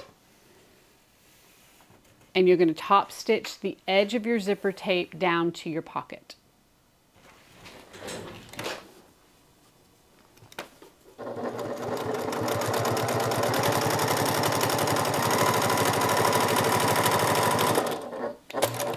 So now we're going to take our other zipper pocket. We're going to put it along the other side of the zipper tape. Make sure your pockets are lining up here on the edges.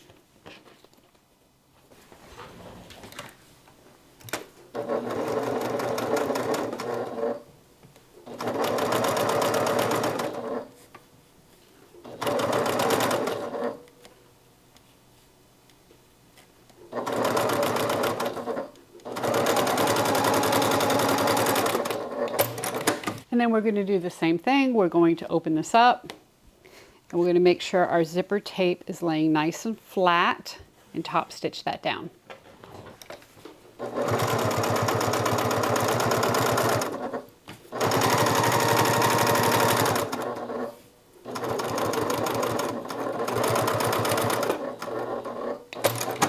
We're going to add our zipper pull. We just burn those edges. That usually helps as you try to put a zipper pull on, and you can either use a zipper jig or you can do this by hand, either way. Okay, from here, go ahead and set this aside. We're going to grab our lining pieces, and we want to mark the center of each one at the top. And we can mark the bottom too. I mean, it's just, we want to place our pockets and such on.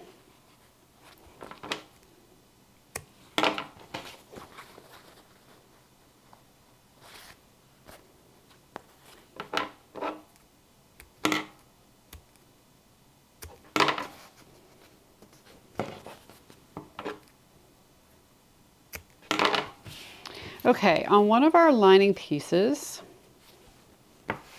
we're going to take our zipper overlay and once again put a little bit of double-sided tape on it.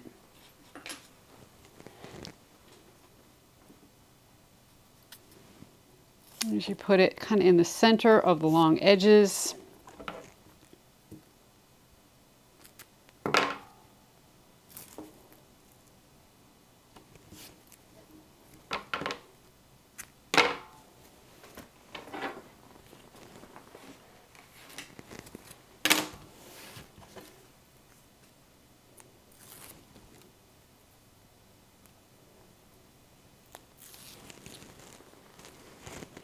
And then we're going to center this on the bag. And I give you a measurement as to how far down to come.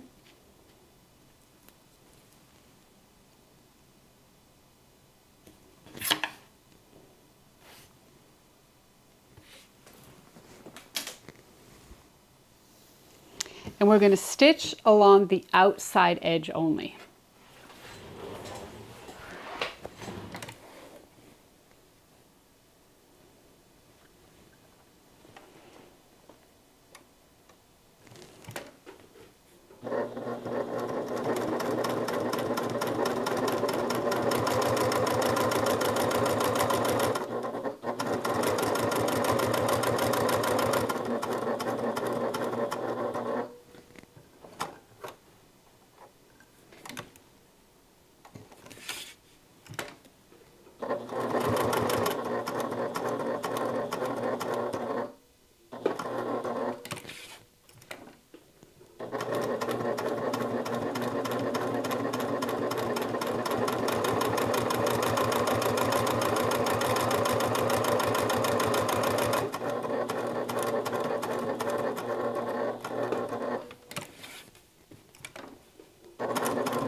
From here, we are going to cut the inside of this lining out from the center.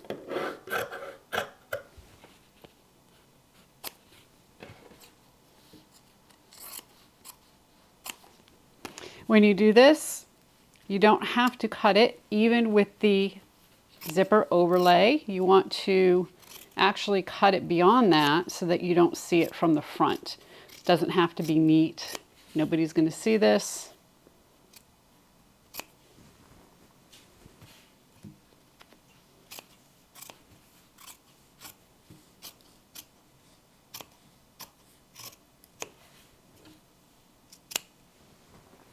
So from the back, this is what I have. And then from the front, I have my nice looking zipper overlay. So we want to center this now in the center of this opening. I always like to make sure my zipper closures or my zipper pulls are pulling towards the left. That's personal preference. There's no rule on that. You can do whatever you would like.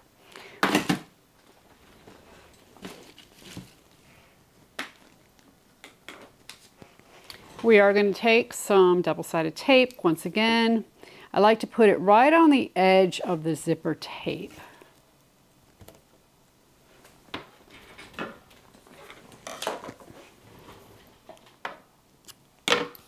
That keeps it out of the way of the opening and secures it down so that we don't have to use any kind of clips or don't have to worry about it shifting.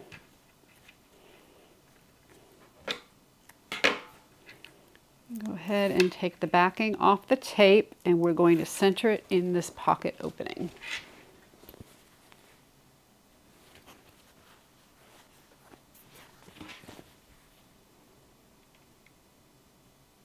Now, not only do you want to center it right to left, you also want to center it up and down, obviously. You want the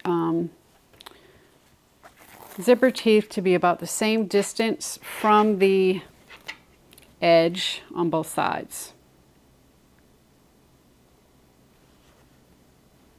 This is my least favorite part of bag making, is centering these zippers.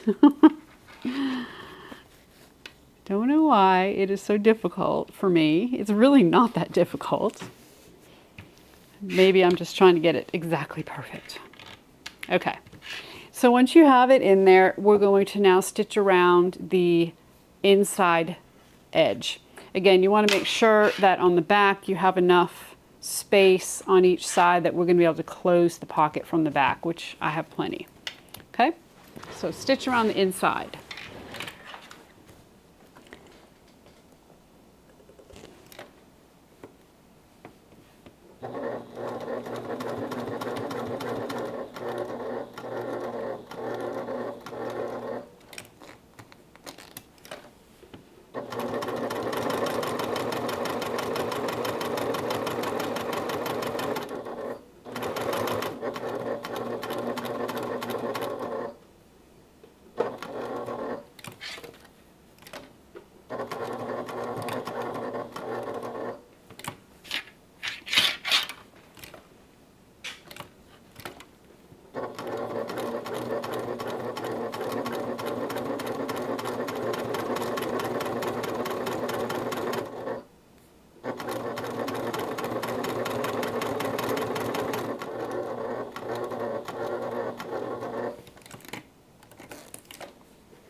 So once that is complete, you're going to turn this over. We're going to fold the upper pocket down towards the lower pocket. You're always going to have, whenever you do a pocket this way, you're always going to have about 1 1/4 inches extra at the bottom. So go ahead and cut that off.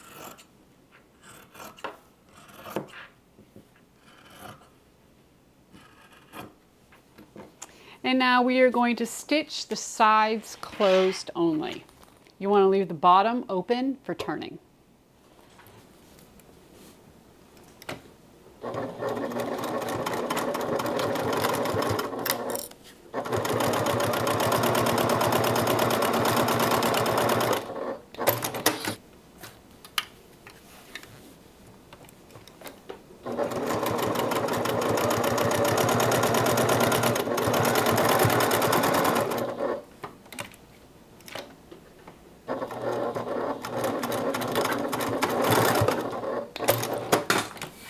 Go ahead and trim off any extra seam allowance you have here.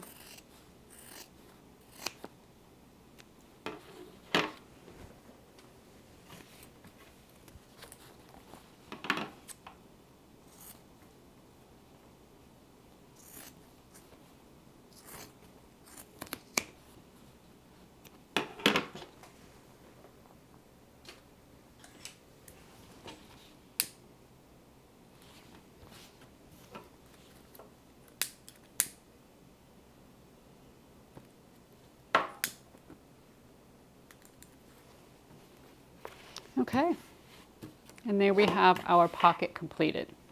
So we're going to move on to the second piece, and we want to go ahead and center our slip pocket here.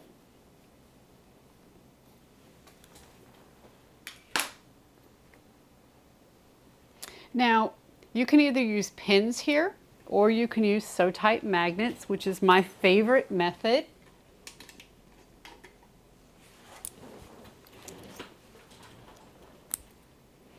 So I'm going to, and I give you a measurement as to how far down to come. You want to go ahead and hold this pocket in place. I also have a code for the Sew Tights, and with actually a coupon code if you'd like to go ahead and get some. We have a great resource page on our website where all of the things I use in videos are linked on that resource page, and we've got so much information on there, it's crazy. So I encourage you to go and check that out and see if there's anything that you would like to add to your arsenal of sewing supplies.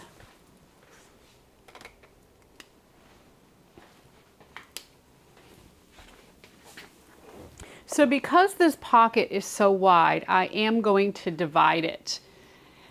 Divide it as you would like. You can either divide it in half, or you can put like a pen pocket and then, you know, some other things. But make sure you realize and remember that this is not a super long or tall bag. This is going to be our bottom of our lining. So we really can't come down with this pocket any further than this, and a pen may not fit. So you may want to just divide it in half. You'd probably want to put some kind of division on it, because if not, again, it's a long pocket. It's probably going to kind of gap open. Things may fall out. So I'm going to just divide it in half, use my markings on my lining to figure out where the halfway point is. And what I'm going to do is stitch down, over, up and down, over and back up. And then I'm going to put rivets here just to kind of secure that. Rivets are optional, but you know, if you can get rivets on your bag, if you have a way of either with a rivet press or with a manual rivet tool, there really makes your bag, kind of elevate your bag. Okay, so we're going to stitch this on.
Okay, there's our pocket sewn on. I'm going to go ahead and put rivets. Again, those are optional, and then we're going to move on.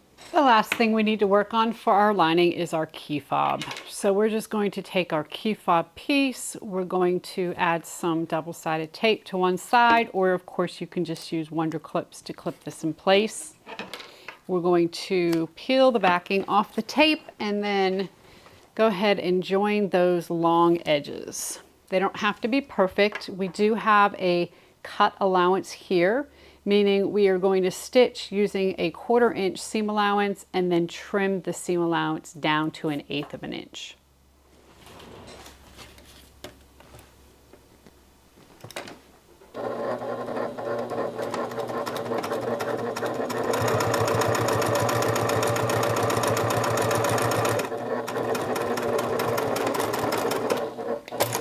So I'm going to trim that down to 1/8 of an inch. With that trim, you're going to go ahead and put your 1/2 inch swivel clasp on, fold this over, and you can either put a rivet here or you can stitch, whichever you prefer. I'm going to put a rivet and then our key fob will be completed. So now all of our components are done for our lining. We're going to go ahead and put it all together. First thing I'm going to do is to take my zipper placket, and I always like to put it on the piece with my zipper pocket first, because I want to make sure my zippers are going in the same direction, whichever direction that is. Again, not a necessity, but something that I think is a little tiny thread here, something that I think is a nice touch. One of those things you probably don't even realize, but makes the bag nice.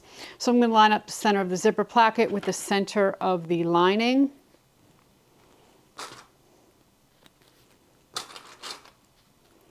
I'm going to wonder clip that in place. I'm going to do the same thing for the other piece. And then somewhere you need to put your key fob. You can either put that underneath one of these zipper plackets, or you can add it as you are stitching your side seam, which is probably what I'm going to do. And I always like to put it on the side where my zipper opens so that I'm not having to unzip my whole bag to get my keys out if need be.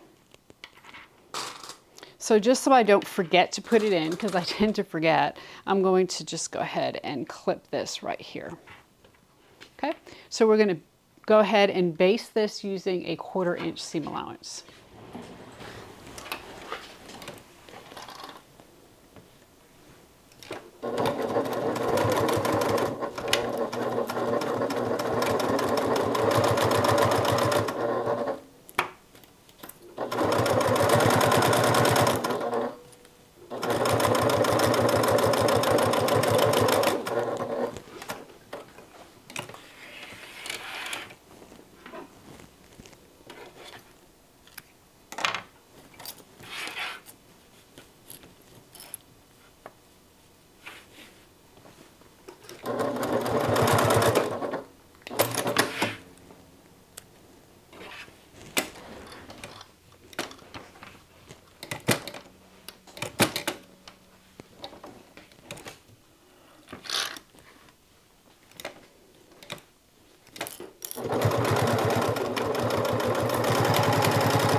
Once everything's sewn in place, we're going to put these right sides together. I do like to go ahead and clip my zipper out of the way.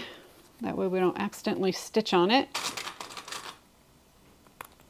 And you're going to align your sides. Now your side seams are slightly angled, so you want to use a 1/2 inch seam allowance the entire way down. You don't have to increase it at all.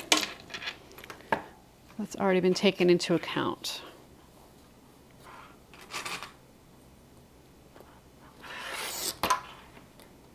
We are going to stitch just the side seams at this point. Do not stitch the bottom.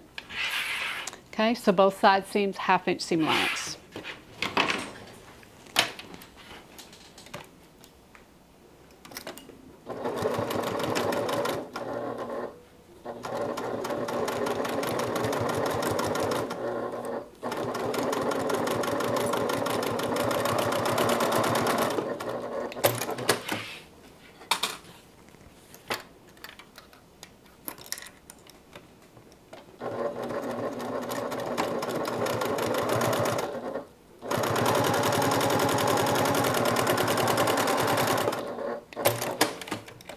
From here you can go ahead and just finger press these open, or you can of course iron them open, or you can even go ahead and clip them. Just going to kind of finger press them open. They usually stay open pretty well. And then on the side where your key fob is, go ahead and clip off the extra key fob that's in the seam allowance.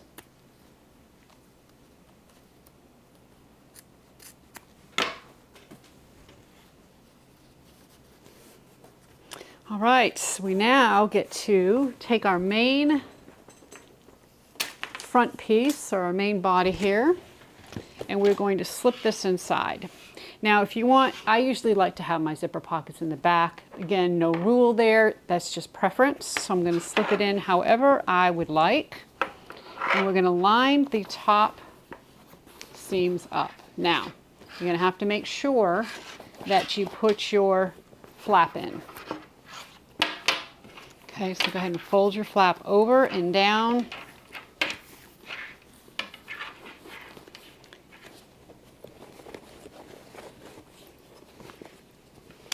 And make sure you push your hardware down. You're going to align the center mark on your gusset to your side seam.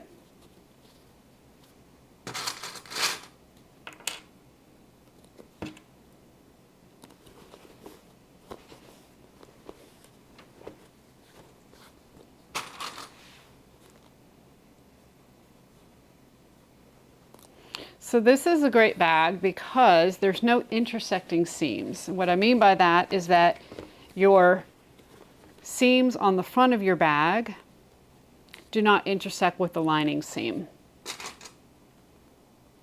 The back part of the bag should match up pretty much with your zipper placket. Now your lining is smaller, so it's going to seem a little strange and you're going to have to kind of fiddle with this. To get everything to match.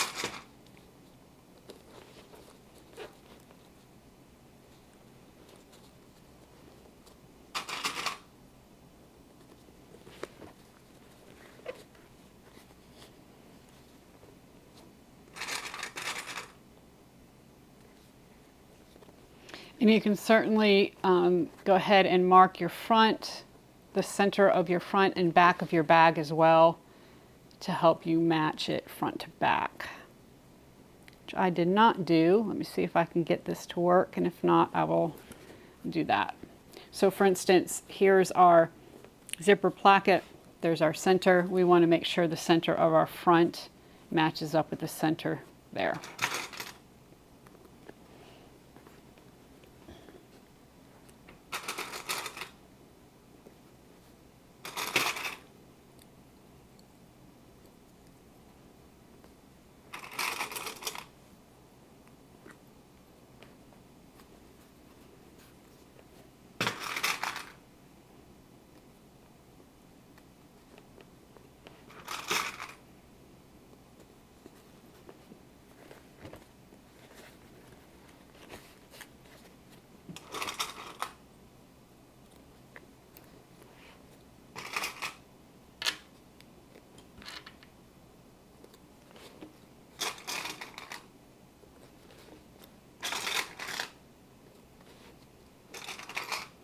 Now we're going to stitch this using a 1/2 inch seam allowance. So I'm going to stitch along this inside edge because there's no stabilizer on the lining anywhere, but there is stabilizer on the front pieces. And we marked those, if you remember, all the way around, both on the gusset, on the upper back, everywhere we have the 1/2 inch seam allowance marked. Make sure when you stitch, you don't stitch right. First of all, you never want to stitch on your stabilizer. And then second of all, you want to give yourself like about a 1/16 of an inch away from the stabilizer so that the bag will turn properly. Okay, so don't stitch right up on your stabilizer. Give yourself a little bit of room there.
So from here, just go ahead and pull the bag out the bottom of your lining.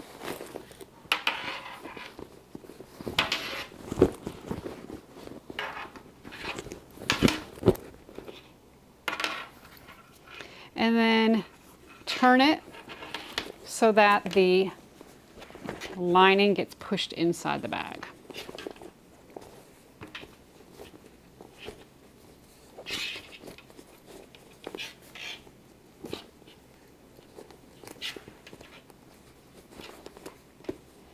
Now, we're going to go ahead and clip this and top stitch the bag.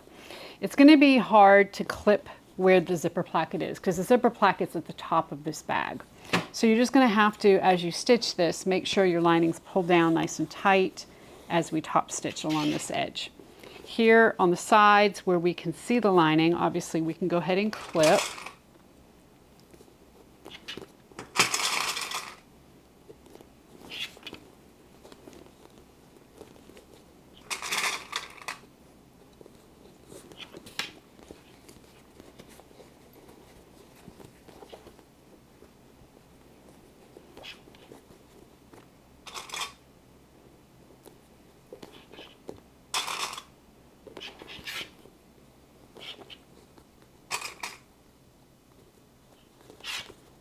Okay, and now we're going to top stitch all around the top edge of this bag.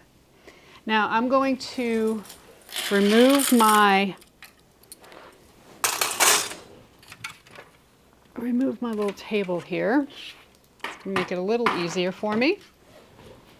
And the only thing I'd say as far as where to start, don't start here at the front, maybe start somewhere either under where the flap's going to be or right here at one of the side corners.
And then as I stitch, I just maneuver my bag so I have a area in front of the needle to stitch straight.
Once the top stitching is completed, you want to open up your zipper pocket and pull the pocket lining out.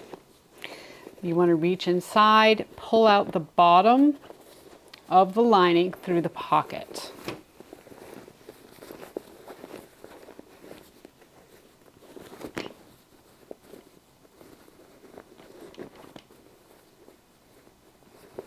We're going to go ahead and clip the bottom lining seam.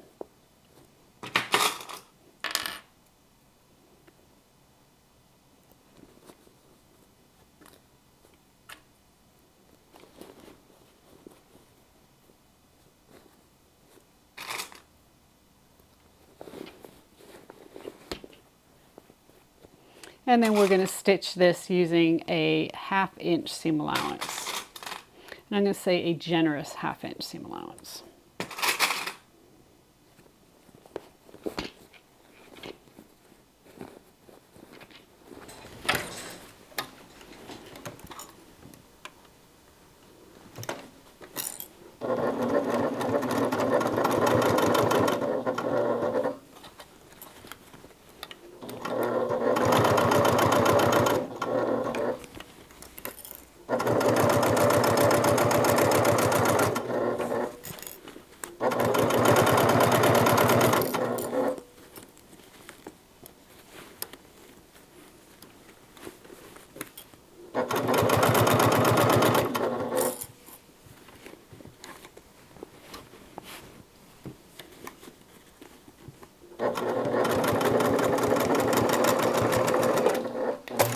Go ahead and cut your seam allowance to about 1/4 inch.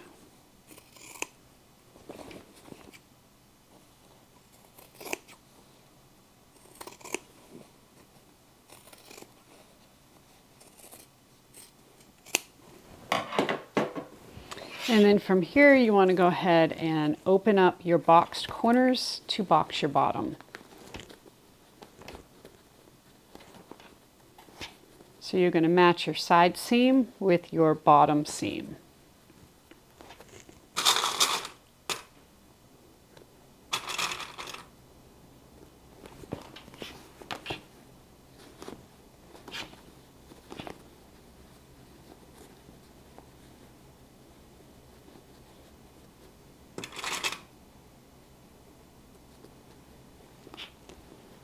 And we're going to stitch these boxed corners using a 1/2 inch seam allowance.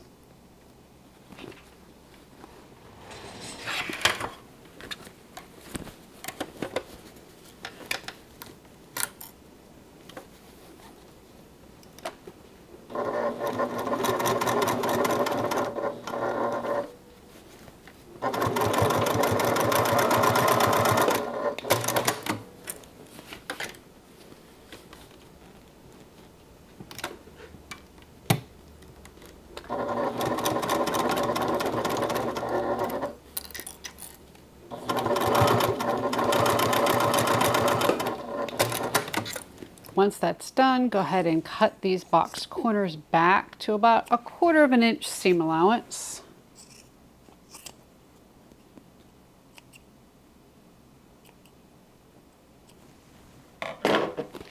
Push the lining back into the bag. Make sure it fits nice and snugly, and then take your pocket. We're going to fold it under about 1/2 inch and wonder clip it in place and then top stitch that closed.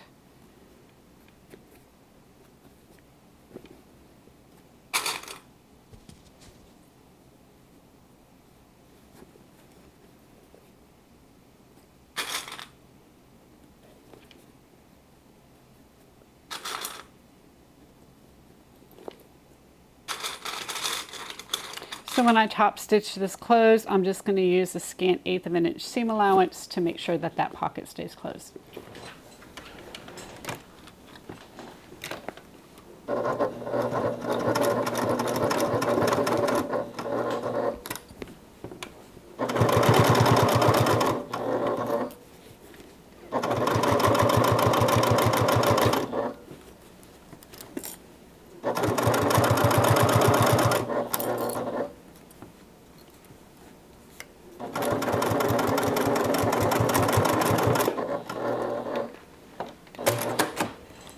Go ahead and push the pocket lining back in.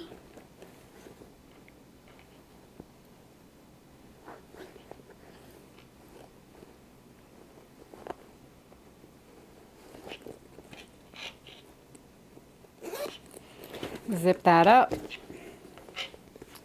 Make sure the lining looks nice and tight, which it does. And now I'm going to put my zipper pull on. Now, if you were off when your teeth were off slightly, like I mentioned before, you can actually cheat this a little bit if you need to feed one end in a little bit, like one tooth off than the other. I think I was pretty much on target, but the way you check it is you put your zipper pull on, go ahead and close it and take a look and see if they look even. And if they do, then you should be good to go. You're going to kind of fold this over, train it. I'm going to cut my little thread. And from here, you definitely want to go ahead and put your zipper end on. Now the trick for that is I usually go ahead and fold my zipper, and you can trim this some if you'd like. Fold my zipper on itself, so essentially folding the zipper around the teeth into thirds. Okay, I'm going to just burn the tip of the zipper, and since it melts, I'm just going to let it melt to itself. So now it's nice and closed. I have one tooth that went a little rogue there. I'm just going to cut that off. And then I can go ahead and put my zipper end on. So I'm just going to slide that on.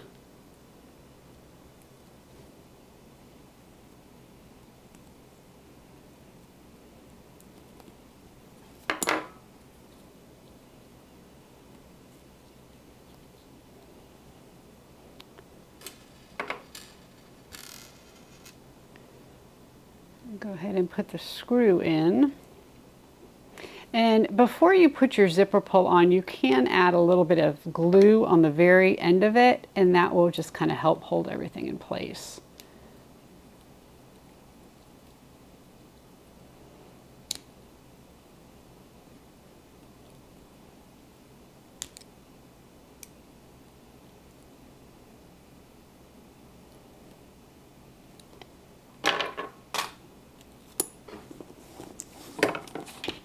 So see, this flap just kind of folds on top and it just kind of folds down. That's the reason why you really want to use a fabric that is not super stiff so that it doesn't stick out straight.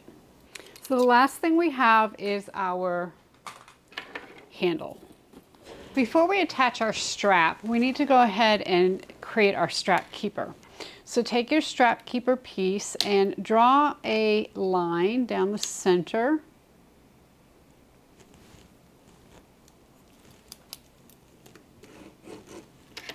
And we're going to put some double-sided tape on that.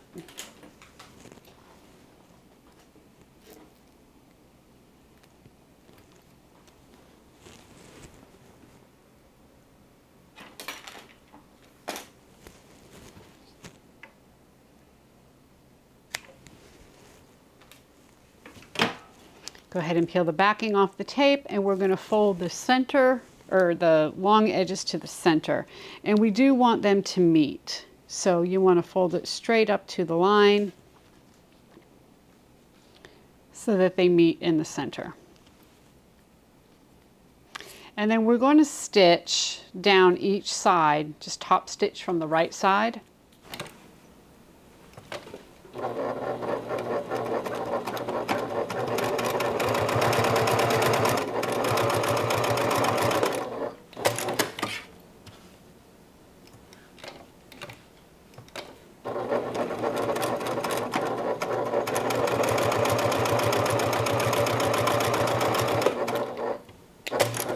From here, I like to just even up these edges if they're off a little bit. And then we're going to fold this in thirds.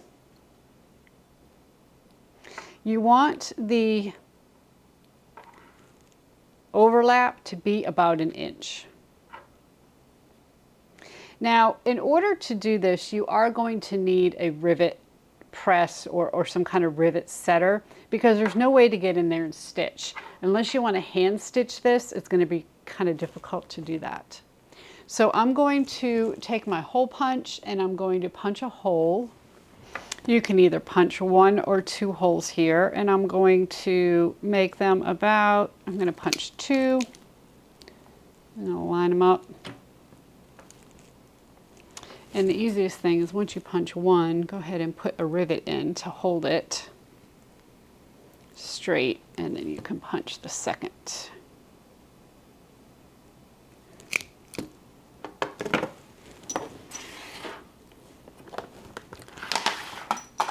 And I'm using super small rivets, like 6mm.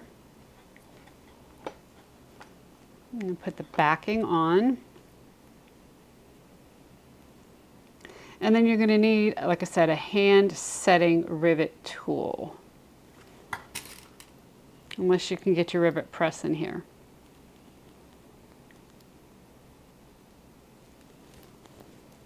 And basically those hand setting rivet tools, you have a piece that you hit, and this has an indentation here so that you can place it on top of the rivet and hit it and it'll set it. And then the bottom piece has the same thing. You can just take and kind of push this bottom piece in, line that center part up, and then go ahead and hit the rivet, or hit the post, and it'll set the rivet. So I'm going to go ahead and do that off camera. Go ahead and set my rivets, and then we will finish up the strap. To attach the handle, what we're going to do is from one short end, go ahead and punch a hole for the tongue of your roller buckle. Before we put the roller buckle on, we're going to go ahead and put our strap keeper on, slide that on. Okay. When you have the roller buckle, the way you're going to put it on is you're going to make sure that the wrong side of the tongue is facing up. And then you're just going to go ahead and slide that on.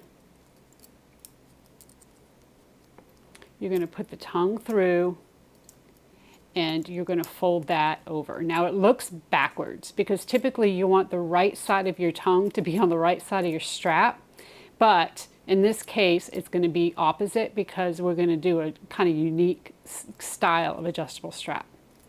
Okay, so go ahead and either stitch this or you can put a rivet.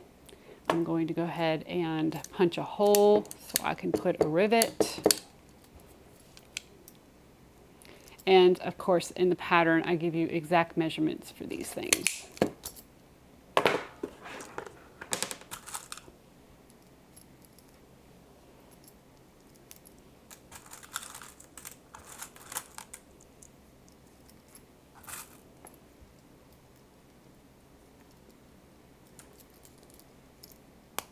Okay, I'll set that rivet in just a minute.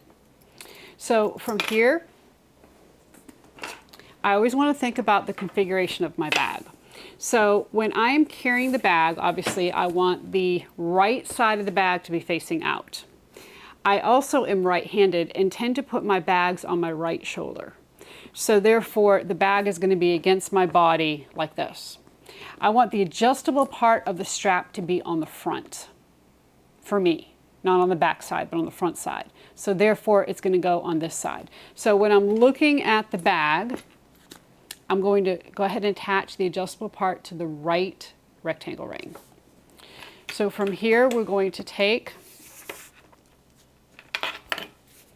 the other end of our strap, and we're going to feed it from the top down through the rectangle ring.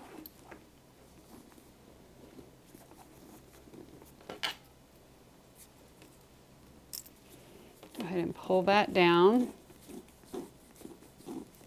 And then I'm going to take that same edge, feed it up through the strap adjuster. My strap adjuster is backwards, so I'm just going to twist that and pull it.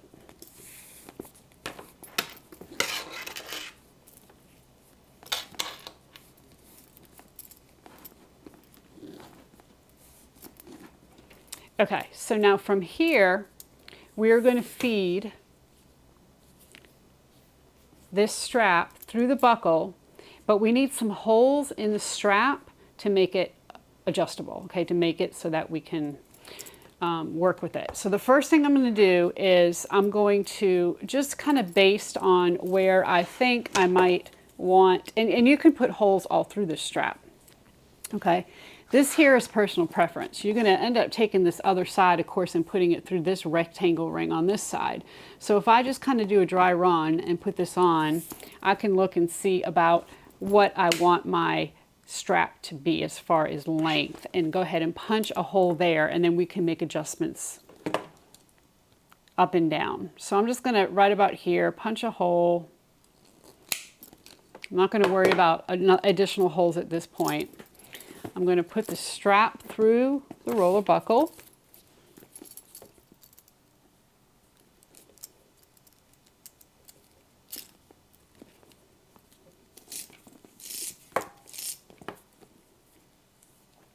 And then through the hole I made.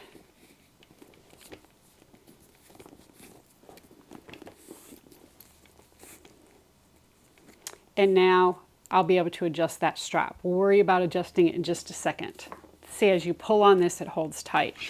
On the other side, you're going to take your strap, you're going to come from the bottom up, you're going to fold it on itself, and you can either put 1 or 2 rivets, or you can stitch, whichever you prefer. I'm going to do 2 rivets, so I'm going to punch holes for 2.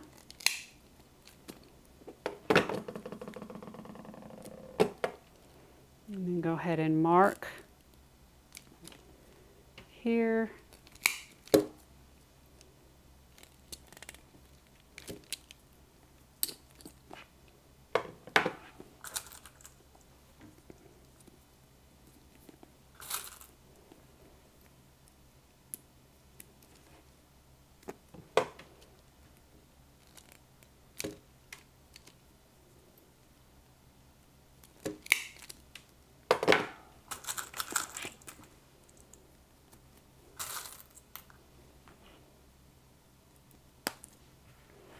Okay, and I will go ahead and set my rivets.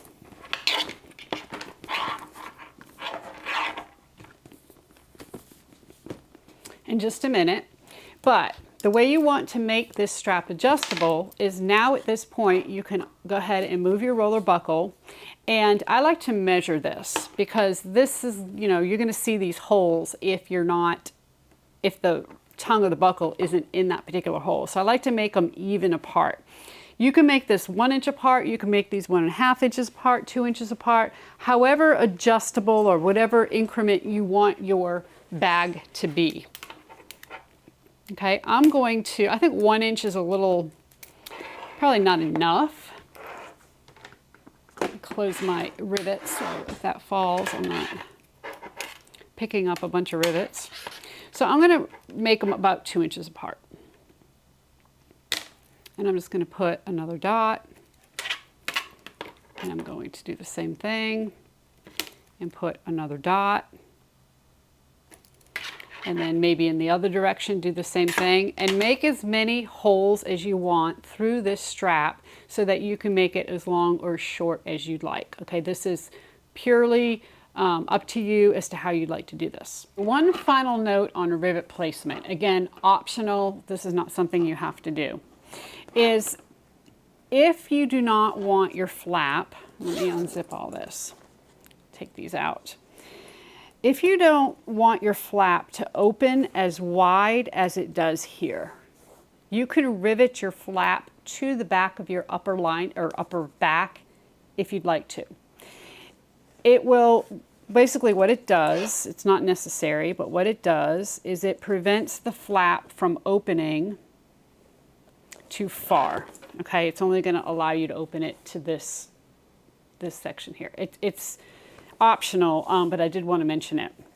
If you do want to put rivets there, and I have 2 here just to kind of show you where they are, you're going to measure up along this angle 1 1/8 of an inch or 1 1/4 of an inch, right in that area, and go ahead and put a mark, and then go ahead and punch your hole through your flap, then punch your hole through the rest of your bag. It is going to go all the way through your lining, and then go ahead and set your rivet. And that's just going to kind of give this flap, the flap has enough reinforcement. It's really not for reinforcement. It's more just so that your flap doesn't open so wide when it does open, okay?